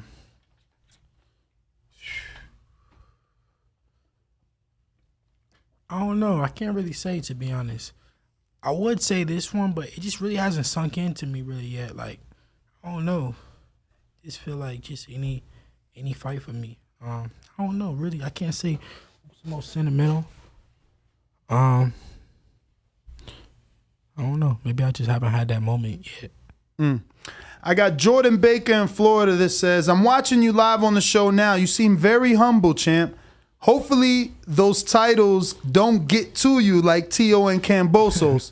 But I'm happy for you. Congrats and stay humble. Do you think it's a curse on them? They did. I mean, George went from being such a grateful guy to, oh, I'm the emperor. I mean, honestly, I don't believe in curses. I'm a Muslim. I don't believe in curses and stuff like that. So, but I feel like they just like, they never thought that they would be here. They never saw themselves really like being here. So it was like far off. So when it happened, it was like, oh my God, like when they started to get all the attention that they never had before and the money that they never had before and everything, that it just like, it fucked their head up. But this regular to me, honestly, I mean, like, obviously, like this is a huge achievement and I would never downplay the achievement, but I saw myself here, I visualized myself here, so this was expected for me. I saw you repost a picture of you walking out with Zab. Yeah. And then obviously under it was you. It was you with all the belts. Seeing that picture, like, was it kind of like, damn, like I really came this far, or is it like I'm gonna tell you a funny story about that. So Zab, I had walked out with Zab for the Matisse fight, and I remember I asked him, I was like, can I carry this belt?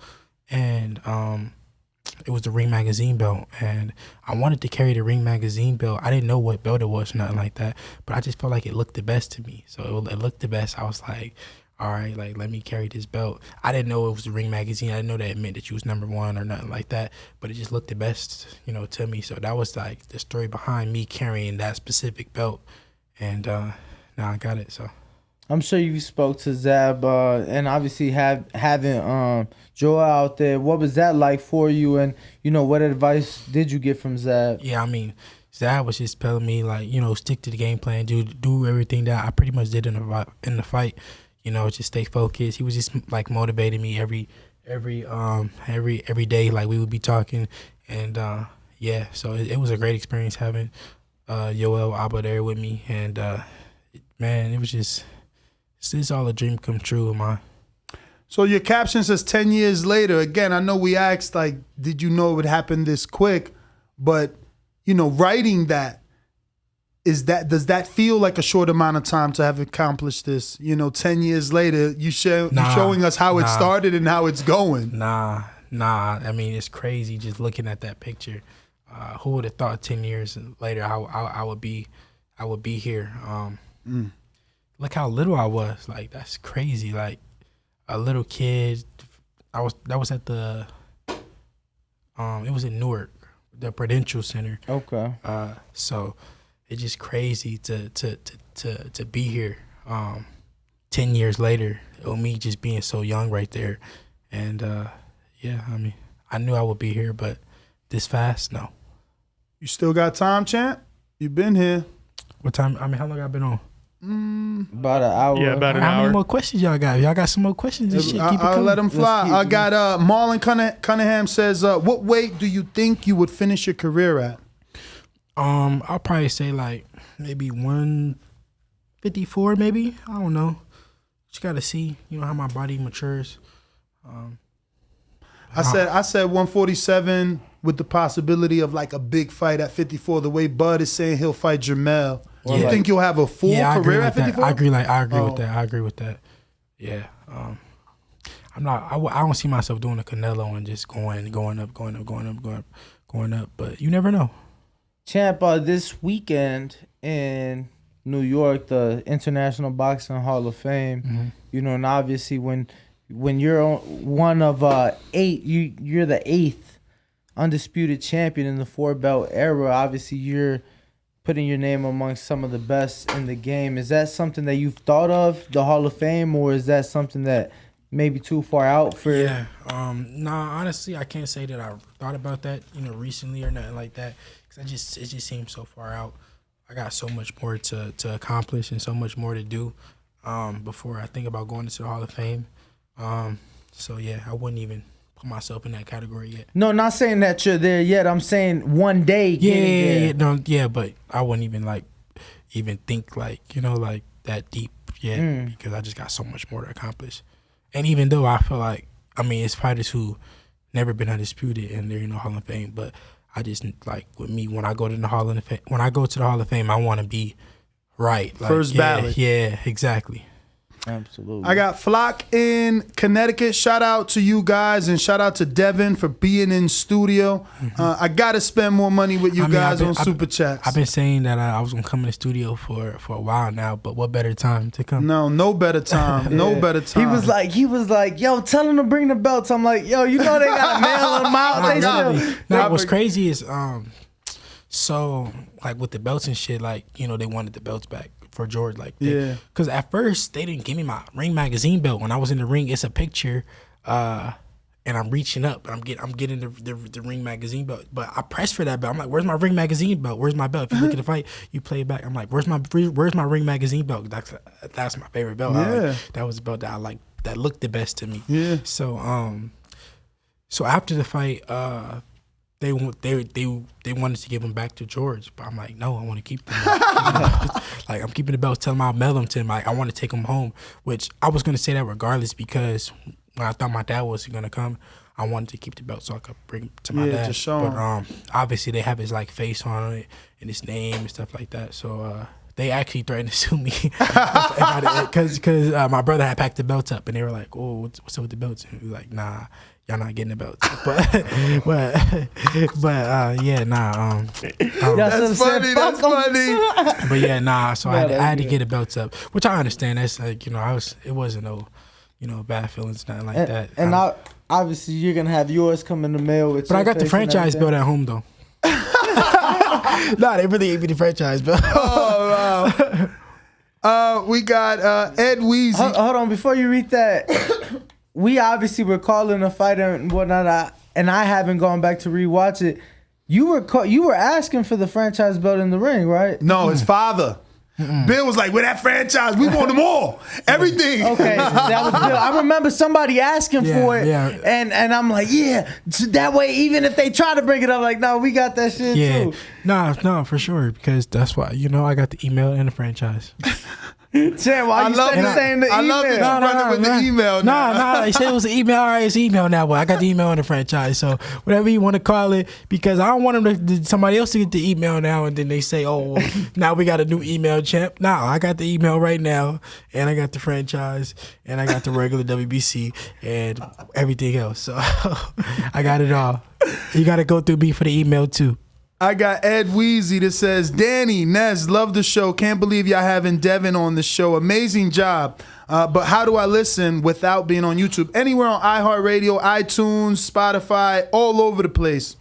How many viewers we got in right now? We got over 2,800 people watching live, and let me tell you, oh, that's fire. On YouTube. Ariel Hawani got 32. 10 times the amount of subs. Yeah, he has 1.47. And we doing the same numbers. Yeah. We do. Well, actually, I see when you was on Arrow, he got to like 3,200 people live.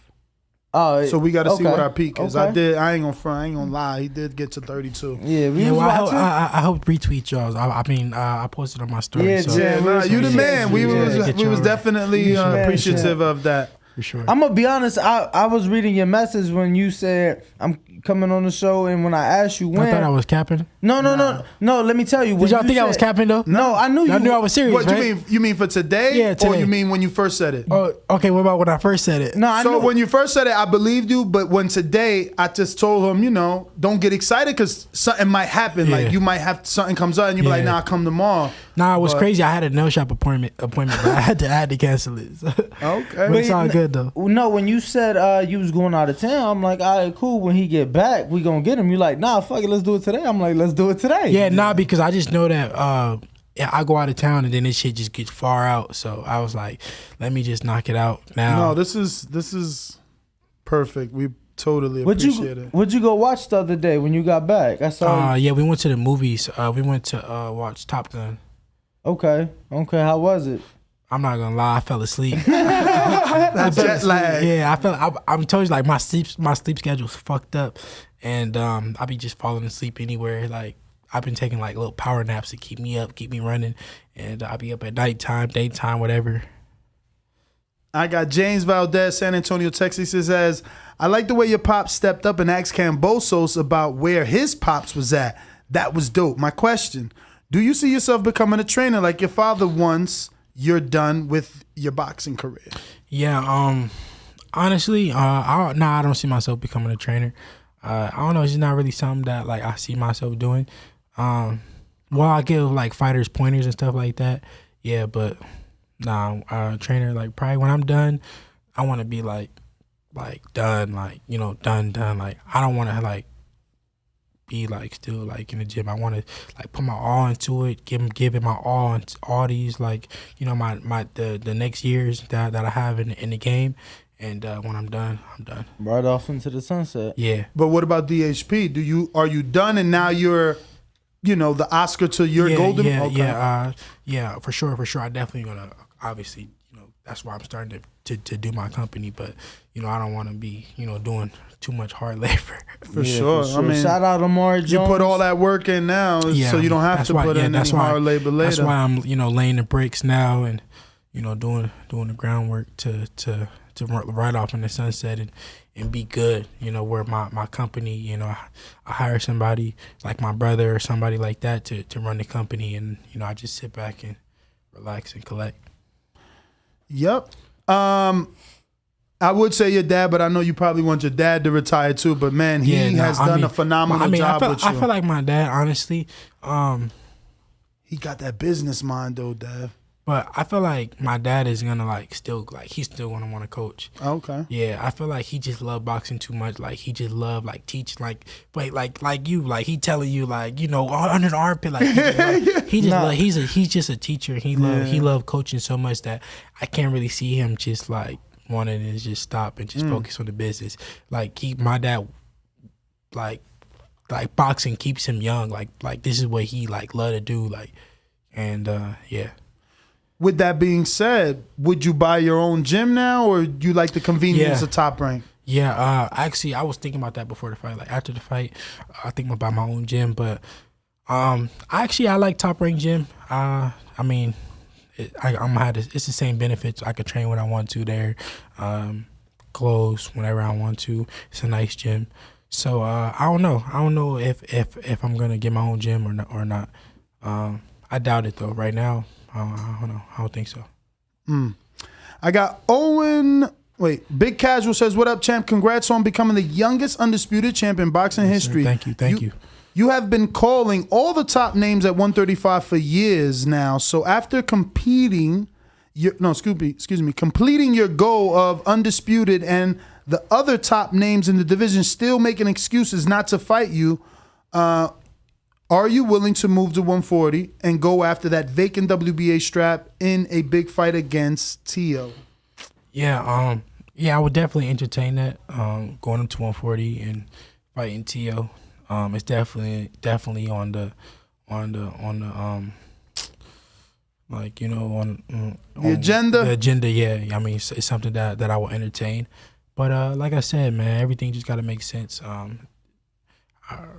We just got to see. We can go over it with the team and figure out what's next. After the fight, that same night, you know what I asked Bob? We went to dinner. I said, "What's next?" He said, "Let's just talk next week. We go to the office and we'll figure it out." But I'm never content. I'm focused on what's next, because I know that you can never get content. You can never focus too much on yesterday's home runs. Yesterday's home runs don't count for today's game, and I feel like that's what George did. He focused so much on what he did with Tio that he didn't realize what was in front of him. That I'm a different kind of dog, and it is what it is. So I know that it's hungry fighters that want my head, and I'm hungry as well still. Owen Gibbs, Devin, you a young beast. Got a question about being in the new boxing game, ESBC. They got to be coming at you with being the king of the division in boxing. Have they contacted you? Yeah, they did contact me. I would say about maybe a year ago, maybe. And maybe a little bit less than that. And I had my dad talking to them about, putting me in the game. And it was some things that I wanted them to do, and they weren't up for it. And so I just, opted out to not be in the game. So I won't be in the game. So you don't have to answer this one. This Brandon Swiz, he's a pimp from Cincinnati, says, "I got to ask you, champ, give me your top 5 IG models you got on the hit list." Yeah, well, I'm in a happy relationship, and you're going to get me killed. So, Wallet. Victor Banuelos, congratulations, champion. Thank you for bringing the belts back home. No question, but can you just give my cousin Oliver a quick shout out? He's watching his very first TBV episode. Oh, shout out to Oliver. Shout out Oliver. I hope you're enjoying the episode. Keep supporting, and we appreciate you. Yes, indeed. Shout out to Devin. Alejandro Corona says, "What's good, champ? Congratulations. Tell Zab he owes me $100. Laugh out loud. Joke. I lost 100 when he fought Zoo." So that was it. Just showing you love. And I got Jordan who says, "Do you think you will go back to the zone after the ESPN treatment?" Yeah. Actually, I love the ESPN treatment. this fight really has this last fight has really made me into a star on top of me fighting for the Undisputed. But I never got this much, recognition and, which obviously I never fought for Undisputed like this. So, but I don't know. I like it over here at ESPN, but you never know. I got Dr. DAZN that says, big respect, Devin Haney. You're the undisputed king, with a shitload of fire emojis. Thank you. I got Chick Chickarelli that says, champ, thank you for shutting that overly bloated Aussie up and bringing the belts back home. Thank you. It was what did he say? Art of war, deception. Yo, when he missed the weight and said it was by design, You know what's crazy, what did though? you think about that? When he did that, right? Like, I knew that he was like he was capped. Like I knew that like it was all a gig. Like it was like he was like freestyling. Like he didn't know he didn't know what the fuck he was talking about. So it just made everything like add up. Like No, he fucked himself because in the ESPN Top Rank put up their version of All Access, they call it Real Time. So they did it the one for the weigh-in. So they got you guys arriving, and Jim's like, yeah, we're ready. We're ready for the weigh-in. We're on weight. And then after, it's like, no, it's too many people on stage. The board wasn't even. It was a miscalculation on our weight. And, so I'm like, was it a miscalculation? Was it the boards? Or I thought you guys were good. Like, what was it? Yeah. So like with the scale shit, when I got on the scale, to his defense, it was jumping up and down. When I was on the scale, it said like 134. Like it went down to like low 134, and then it went back up to like the high 134. So it said I weighed down like 134.9, which that was what I weighed like before I went to the weigh-in. So it was right, but my shit never went to 135. His shit had went up to 135.6, and at first he tried. If you go back and watch the weigh-in, he weighed in at 135.0, and then he ran off. No, he weighed in, and then he ran off the scale. I wasn't right there. I was drinking. They said 135.0, and then he ran off the scale. And I said, no, go check his weight. I seen him. I seen him running off the scale. I'm like, go check his weight. And then they were like, no, he needs to get back on the scale. And then that's when they said that he was over. And I was like, yeah, little bitch tried to run off. I got Leandre who says, Devin, I think you should move to 140. I've been thinking for the last couple of fights. Honestly, you always look super drained during fight week. How do you feel? Yeah. You just said this was the best you felt though, right? Yeah, this is the best I felt. I mean, everybody looked dry, during fight week.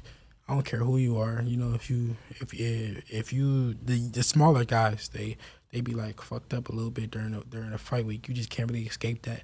At 140, I'm still gonna be a little dry during fight week. Maybe a little bit better, but a little bit dry. So you can't really escape that. It is what it is. It's boxing. Abdul Anwar says, Assalamu alaikum, Devin. You Walaikum are my salam. favorite fighter. Keep that hunger, that work ethic, and quest for legacy. Mashallah, you did it, brother. How do I pronounce that? Mashallah. Okay. Dr. Zone back with another. Says, Devin Haney, pound for pound, undisputed champ. Yes, sir. A lot of love. King A says, being undisputed. What was the most viewers y'all had ever? 40,000 live when I went to Floyd fight. Oh shit! Yeah, I know Logan because of Logan.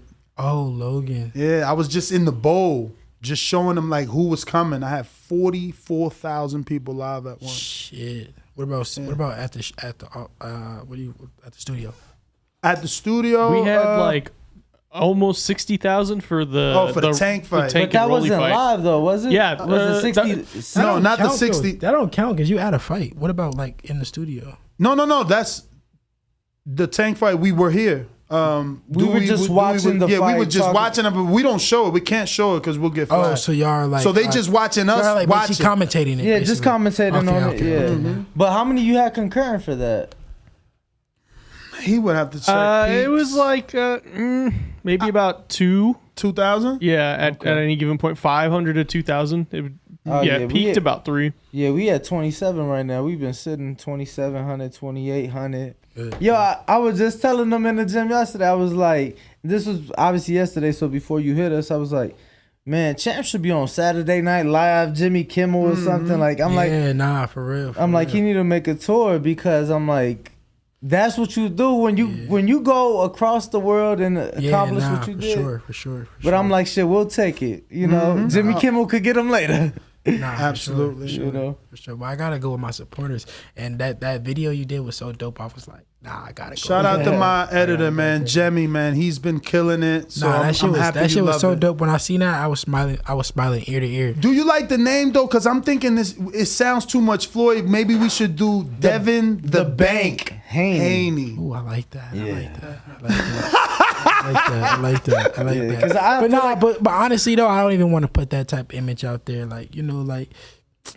But how do you feel about that? They did. I mean, I know because I was there. Thank you for allowing us there. But you brought your own jewelry to the photo shoot. But how'd you feel about them using that particular photo for the poster? Honestly, I thought that picture was like for like my archive only. That's why I mandated like them to do that. Like it was really just like for me. I didn't think I didn't think it was gonna make the cut. Like I didn't think that they was like gonna like really like use it as the poster. Yeah, but I mean they did. It came out dope, but that's not really like I don't really want to like like take that image, take that road.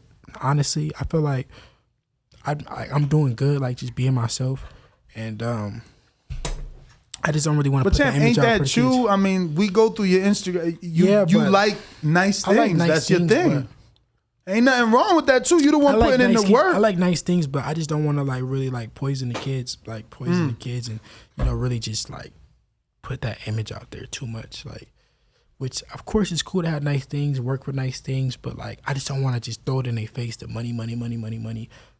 That's why that's why I haven't been posting any money or nothing like that. I may post a car or post some jewelry, but you're never really gonna see me post no money like that in the recent days, because I just don't really want to put that down their face like that, because I didn't been through that, thinking that money was everything, and where like I want to inspire like kids to like buy property and do the right thing with the money, because anybody could get some money, but keeping it is much harder.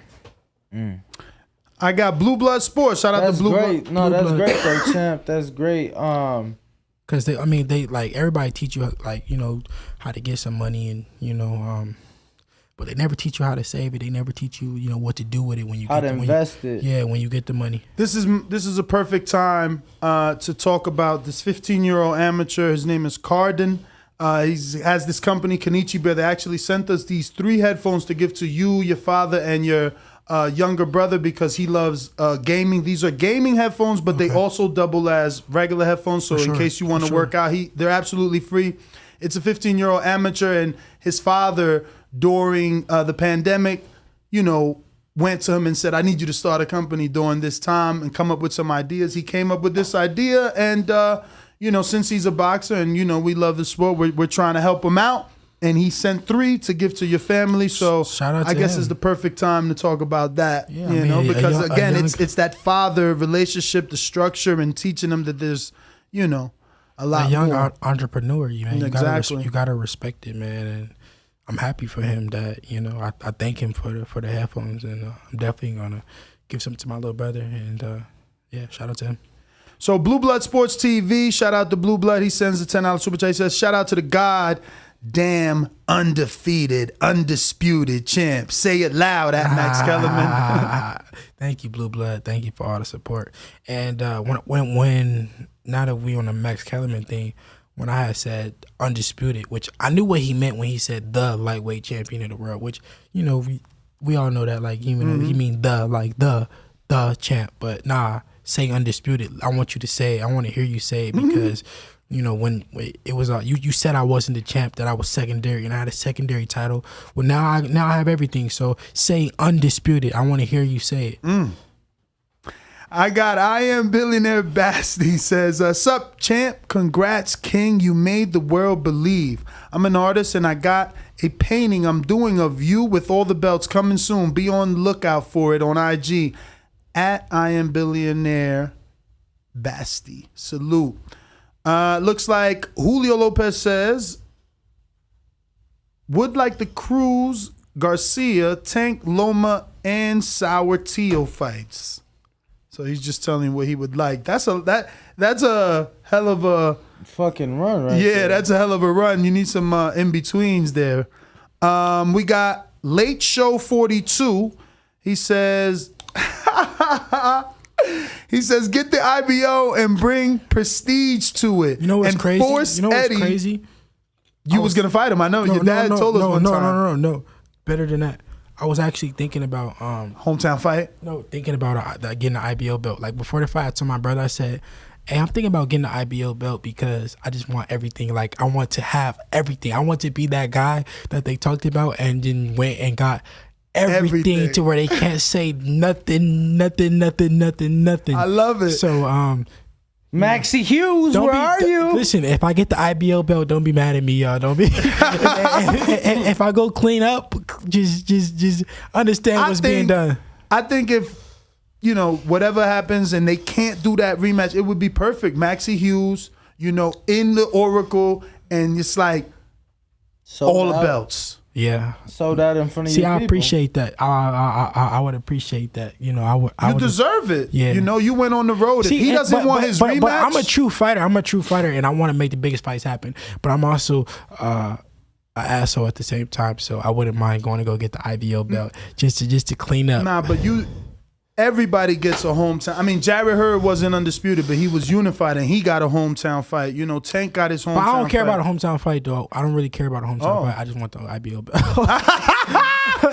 Shout out to Ed Levine. He actually sent us wherever I fight, I feel like it's my home. So I don't care about a hometown fight, but I really want to get that IBO. Yo, Ed Levine just sent us that today. We got it. What? The baby IBO. That's the miniature IBO, but that's okay. officially from them. Okay, yeah. So that's how it looks officially. We got TD Harden that says, "I'm proud of you, Haney." That's it. Champ, so moving forward, obviously, you've been the A side, but moving forward, do you feel that? I wasn't the A side this last fight. The sports book had you the favorite. Yeah, it was a favorite. Man, I'm so mad. Listen, favorite, but I wasn't the A I should have never gave them advice, right? I'm giving them advice for 3 days. Yo, Haney's a plus 110 by decision.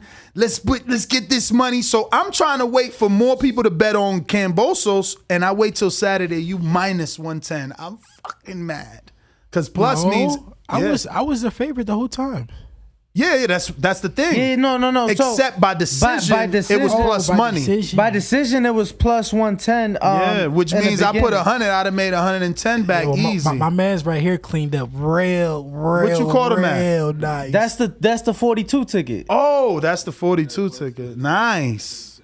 A 10 and a 52. See, and that's the thing. He bet decision. It's him. He poisoned me. He bet money line. He poisoned me, bro. Listen, when I was about to bet decision, he's like. No, honestly, it was he did good not betting the decision because I bet knockout too. But I picked rounds. And what changed? Rounds. No, because just when you get in there you just think differently. Yeah. And I just seen how the fight was going and the seventh I got my reasons. Fair enough. What you said about the seventh? Nah, I was gonna say it looked like you heard him in the seventh, but you pulled back. That's the round I bet too. So why you pulled back? Because it felt like you heard him that round. I bet 2 rounds, and that was one of the rounds. Yeah. Am I lying? The reason why I didn't bet decision is because you just heard so many people in camp, and I was like, I know my boy's gonna finish him. Hold on. Talking to the. I know my boy was going to win the fight, but I didn't bet the decision because he was hurting so many people inside camp. Over at least, I would say, 9 to 10 stuns inside camp with 16-ounce gloves on. So with the 8-ounce gloves, I didn't think Kambosos would last, but the for sure bet was money line. And when I got to Australia, I was sparring there, and I probably had I went through 8 different sparring partners. And I was knocking them all out every last one of them, stopping them, hurting them, every last one of them. We had to keep getting different guys. One day I stopped 3 different guys. So I want to say I was supposed to box. I was supposed to box 12 rounds that day. I boxed 8 rounds. And then I sparred one more time after that, and I boxed 6 rounds. So I didn't. I wasn't. I was hurting everybody, but I was like, you know what? Just stick to the game plan, keep doing what's working, and be mature about it. Of course, I could have went in there and went for broke and took a chance, but pitched a shutout, got the win. Undisputed champ, and we'll see what happens in the next fight. I loved the video you did with Benny. You was just undisputed, like the way you was saying I mean, it. because it was just nothing else to say. It's just, it was organic. It was just felt natural. Undisputed. That's It is what it is. That's it, champ. I wanted to ask because you said, you know, you just want all the belts. You don't really care if it's at the Oracle or where it's at. Moving forward in your career, do you look forward to being that world champ, fighting in different countries, perhaps? Yeah, for the right fights. I mean, it don't matter where the fight is. You know, it's gonna be my home. I'm actually looking to do an exhibition match coming up. Y'all gonna hear more about it soon. So yeah. Exhibition. Yeah. With who? Just something to do. I'll tell y'all after. Okay. Noah G says, congratulations from Japan. Assalamu alaikum. Walaikum salam. Dana Jones says, best part when Okay, so he says, best part was when the lady thanked you for winning that fight for the people. The indigenous lady. Yeah. That was fire. Yeah, I got a lot of love out there in Australia. I ain't gonna lie, I have fun. Like, I genuinely can say I have fun. Like, many of my fights, they be like strictly business. Like, I don't really be having like time to really have fun.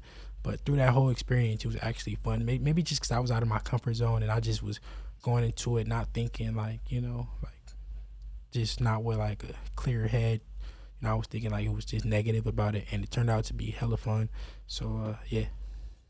Did you have time to see a kangaroo? Nah, I ain't see no kangaroo. They box, honestly, man. Honestly, I was supposed to go to the zoo. Like they wanted me to go to the zoo, but I didn't want to go. I was pissed off about my dad not being able to come, so I was like, fuck that. I'm staying in the crib. I got Wolf King Productions. Congratulations, Chan's been following you since you were a kid. Proud to see you bring them belts back to the U.S. Salute to you and your pops. What's your next long-term goal in boxing? Yeah, I don't know, man. I just want to just keep beating whoever they put in front of me. You know, take it one fight at a time. I can't really say a long-term goal right now because I just accomplished a huge one and it's still fresh. What is it like? How many days has it been? 4 or 5. Sunday. Yeah, 4 days. 4 days, so it's still fresh. Hasn't even sunk in yet, to be honest. So I can't really say. If that hasn't sunk in, obviously this hasn't, but you know, there's been comparisons since, you know, the beginning because you trained with Floyd Sr. and you have a relationship with Floyd, but he got 1 belt at 23. Has it sunk in that you became undisputed and done more than someone that people consider a mentor to you and Floyd? Yeah, I mean, people have told me that, but I'm not really comparing myself to nobody or what. Like, you know, Floyd, whatever he did what he did, I did what I did. I did it. I'm doing it the Devin Haney way. He did it the Floyd way. You know, so it's different times. You know, different era, and it's my time to do it my way. So no matter how many belts he had at my age or how many belts he didn't have, it is what it is. I'm doing it the Devin Haney way. Wolfgang Productions back with another says, what's more fun to you when boxing? Being in a chess match and having your IQ challenged or letting your hands go and dominating your opponent? Probably dominated my opponent. It just depends on the person though. Like a dude like George Kambosos, it just felt good to like handicap him. Like to just know like, yeah, all that shit you talked, you can't do shit. You can't do nothing. So it just felt good to handicap him, like 36 minutes to just disarm him. Which obviously, you know, I could have picked it up. I could have really just took a chance, but it felt good to really just let him know, like I humiliated him. I really just let the world don't even like rate him anymore because of what he just couldn't do nothing. He couldn't do nothing. Like there's nothing that he did that you could remember. It being so easy, does that make the second fight harder for you? Because how do you get motivated for a guy you 11-1? Because you set new goals. You try different things, and obviously he's not gonna come with the same game plan. So the things that may have worked in the first fight may not work in the second fight. So sure, you still got time? Yeah. Wes Murphy just sending love, says you're the undisputed champ. Ricky Ricardo says, congratulations, Dev. Who do you truly expect to face in your next match? Loma is the most challenging. Ryan and Tank make you the most money. Say it one more time, run it back to you, please. Congratulations, Dev. Who do you truly expect to face in your next match? Loma is the most challenging. Ryan and Tank make you the most money. I mean, you can't really say who's the most challenging. Styles make fights. And Lomachenko is more like a technician, more like a boxer like me. So you can't really say, it'll be a chess match like you guys just said. And a guy like, same with Shakur, and a guy like Tank, he's more of a banger, more like a power puncher. So you can't really say who's who and who's more challenging. But the fights that I'm looking for are like Tank and Loma. So we'll see what's next. But Loma's tied up right now, so we can't really say. So Tank maybe. Boxing fan 037, congratulations, champ. Loma needs to fight a contender before he gets to fight you, to be fair. Happy for you, champ. Do you agree with that? Yeah. He might need a tune-up anyway, being honestly, in the war. Honestly, yeah, with him being in the war, not being able to train, not being able, it'd be hard to come fight a young lion like me, fresh out of a war, fresh off, not training, because I'm always training, I'm always working, trying to get better. So, yeah. Do you know that he's 11 years older than you? Who? Lomachenko? No, I didn't know that. How's that make you feel? Does that automatic, he's too old? You know what I'm saying? I'm too young. That doesn't matter at all. I mean, his reflexes have to be slowed down at 34, no? Yeah, I mean, you can never take nobody lightly. I mean, I don't know. He 34, but he still can fight like a motherfucker, so it is what it is. Wes Murphy, during the decision announcement, what was the issue with both teams? You did it for the people. You did it for the Bay. Messed up on the last one, which meaning he didn't send enough of this message in the last one. So was there something happening during the announcement? The announcement? During the decision announcement, what was an issue? I think they're talking about with my dad. Okay. I don't really know, to be honest. We didn't go over the specifics of what happened. But I remember after the fight, as soon as the fight ended, I was like, what's taking so long with the decision? Come on, that shit should have been easy to add up. That it wasn't like a tit for tat type of fight. It was a one-sided fight, so come on with the decision. What did you make of George coming over to you while you're doing your interview and being there, right next to you during your moment, touching the belt one last time? He touched it. He's like, you got the belts now, champ, but we'll see you in November. I didn't know he did that. It was, I think you had the IBF over here, right? It was it was your left hand, so it was a red belt, either WBL or the IBF. I mean, but I mean, I take my hat off to him that he did come over and he let his ego, he put his ego to the side, put his pride to the side, and he came over and to congratulate me because he could have did the rollie and ran out the ring like a hoe, but he didn't. So. Damn, you said ran out the ring like a hoe. You don't give Rolly a pass for being he was knocked out. He just he wanted to get up out of there.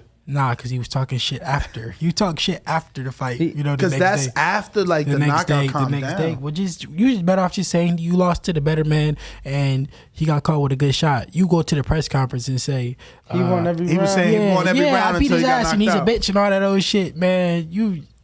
What's wrong with you? I got Steez Reacts. I rock with you heavy, champ. What do you say to all these idiots out there that say you have no power, but you haven't been knocked down or made you get off your own game plan? Respect, champ. I mean, Thank you. If I was to go in there and I was to knock everybody out, then they would say I got no ring IQ, I only got power. Then if I was to box everybody and they say I got no power, so they're gonna say something regardless. I just gotta stay winning, keep doing what I'm doing. I can't please everybody, but the people that know, they respect me and they love me, and I appreciate them. J Mac in New Orleans says, relax, sharp punches enhances your power. Balance is strength and can keep you offensively and defensively responsible. Did training with Terrence and his team help you in any way, champ? Hashtag levels. Yeah, I mean, for sure. Terrence taught me some things in camp. And, yeah. I got Karas, who says, you said you didn't even go into a different gear. Can you tell us what second gear looks like? You heard that too? Yeah. I thought I said that like when the camera wasn't around. I didn't know that the camera heard that, but I kept hearing people saying that, saying that same thing. And yeah, that was the truth. I was still like in first gear, just relax. He said, what the second gear looked like for Devin Haney? More punches. I could let my hands go more, and turned it up more, put the pressure on him more. Because I was seeing that I was able to push him back. But I could have pushed him back and stepped on the gas a lot more. And y'all might see it in the second fight if it happens. All right. I got Bailey. This says... We got to end it in a second because I got to go to the bathroom. All right. Bailey says, the champ is here. Congrats, Devin. At only 23, you have put your name in history books. Cannot wait to see what you do with the years to come. So that was just love. Matt Ben in Kansas City says, Devin, congrats on a big win and accomplishment. I need the KO to make a fortune. Happy you won, though. Yo, it's true. We was betting that knockout, Keep betting man. on the KO, and eventually it's going to come. It's like a motherfucking pear or a tie or something in Baccarat. Eventually you keep betting it's going to come. Dean West says, bless up, Lord Devin Haney, the Emperor Slayer. When the Emperor Slayer shirt's coming out? Nah, we ain't gonna put too much energy into that. We knew that this would happen, and the people knew. So it is what it is. We ain't believe he was no emperor in the first place. I never will call him no emperor. Speaking of shirts, though, obviously saw you rocking the Dolce and also the gallery department. How did that come about? Obviously, big brands. Yeah, just pretty much, just relationships and shit. That's just how it came about. Shout out. Maharan says, well done, champ, for becoming undisputed. I'm a big fan from Scotland. Are you coming back to the zone? Also, make a fight in the UK, champ. Allahu Akbar. Yeah, it's mashallah. But yeah, it's possible to go to UK, maybe for Maxie Hughes. You never know. Maxie gonna hear this. Maxie, you better fucking show us some love. He gonna be like, Devin, because he just had an offer from Ryan that he turned down. You're lying. Swear on my mother, he turned it down. He said it wasn't enough money for them for that fight, though. I mean, you fighting Ryan, they probably try to. You're lying. Swear to God, it's out there. Google it, Danny. He said it himself. He turned it down because it was low. It wasn't enough money. Wow. Before he would have fought Ryan instead of Javier fighting him. Wow. That's crazy. I got Real American Fan. Congratulations, Devin. I've been a fan before pro career. What made you become a Muslim? And would you sign fighters older than you? Thank you. Yeah, I've been studying Islam for a while now, and it just, I just eventually converted over. And my dad converted first, and then I converted. But I've been studying for maybe over 4 years, I would say. So then I took my shahada. But then, yeah, I mean, of course, I'm young, so of course a lot of fighters gonna be older than me. So ain't got no age, no age limit or nothing like that. If you can fight, you can fight. And but it don't really be about of course I want to sign people that can fight quality over quantity. But it really be about if I sign somebody, it's because I genuinely like them and want to help them, and want them to do well. It's not because I'm trying to make money off somebody like that. Because I don't look at fighters to make money. I look at them because I want to help them and I want them to go further. So that's how that works. I don't really sign fighters just because just because they can fight. Because if that was the case, I would have signed a bunch of fighters. But it's more about the relationships, and that's why I don't have a lot of fighters, because I'm just not really into, signing just a whole bunch of random guys. Sure, you don't want to go, champ?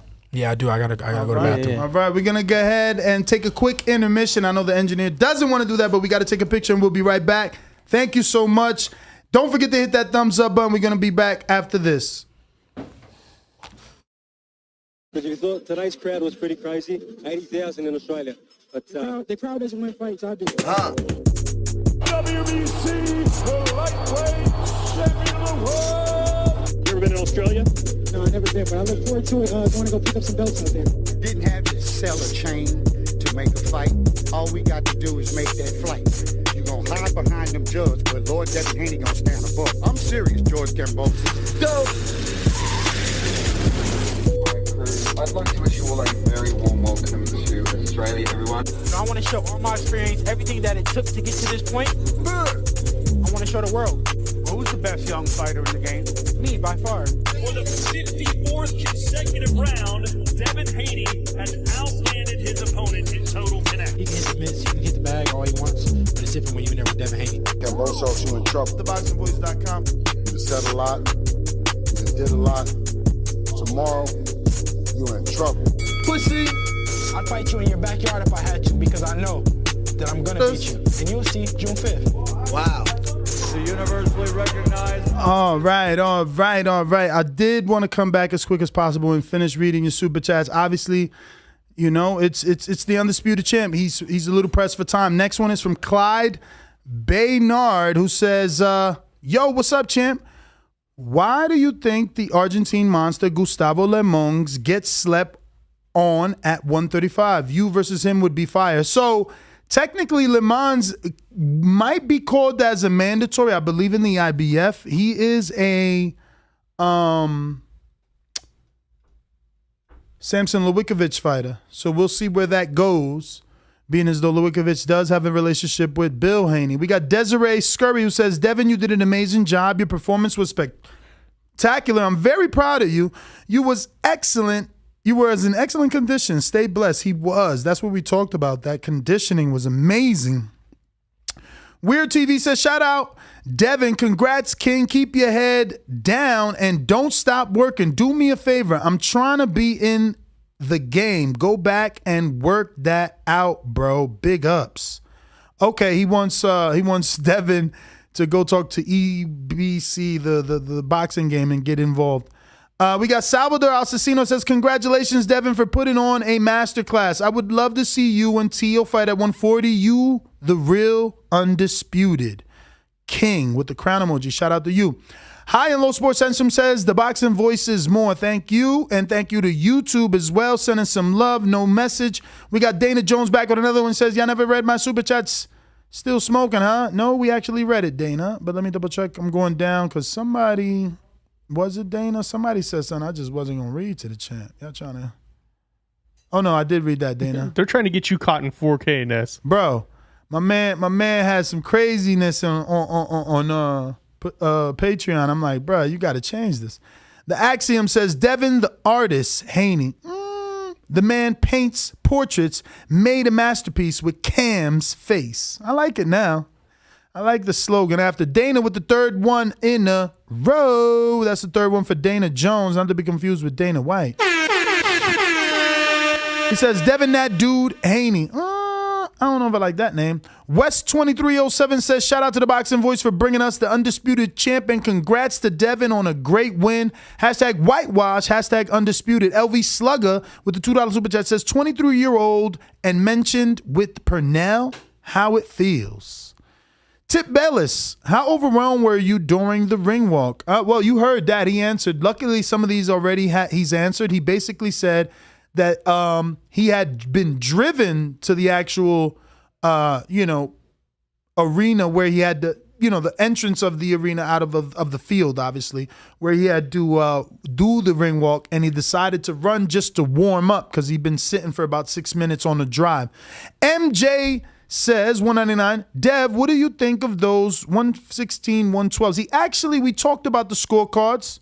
So you could go back and just press rewind. That's the beauty of a podcast, beauty of YouTube. If you're on YouTube right now, don't forget to subscribe to the YouTube channel because numbers is power, power is respect, and the bigger the better. You see, he was asking about views. No one wants to be on a show that no one's watching. So keep hitting a thumbs up, keep subscribing, keep telling people at the water cooler, tell your friend to tell your friend. Actually, I love to tell people to grab their kids' iPads. I don't care. Numbers is power. Grab them, subscribe, and click the notification bell on your kids' devices. I do not care. I need those numbers. Next up is Shaz. Congrats, champ. How are you and Jeff Mayweather? We didn't ask him about that. He's gone. But we're still reading these finals. Sam says, Haney, duck and tank. Okay. Lucky you're late. And it's a $2. Normally $2 are haters. Jumpin' Jacks with a $5 says, Dev, you got the best jab in boxing. Keep schooling these bums. And Oscar back with another one says, undisputed, undeniable. Put some respect on his name. Definitely a lot of respect on his name. Like he said, he feels he's a star. He loves the treatment that he received from ESPN and the fact that they really, really pushed him. So shout out to Devin Haney. Shout out to everybody that tuned in. I am your host, and that's the Gibbs.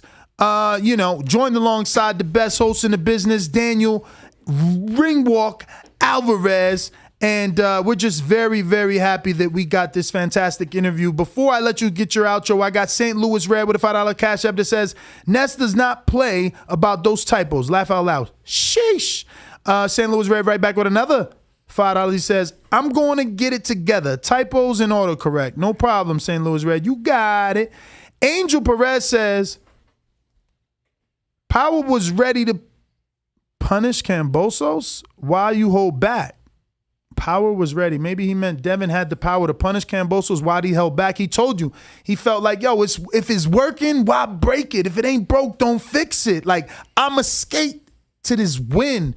Easy peasy. Brandon with the $5 says, Robert Easter mad now. He got to get in the queue. Laugh out loud emoji.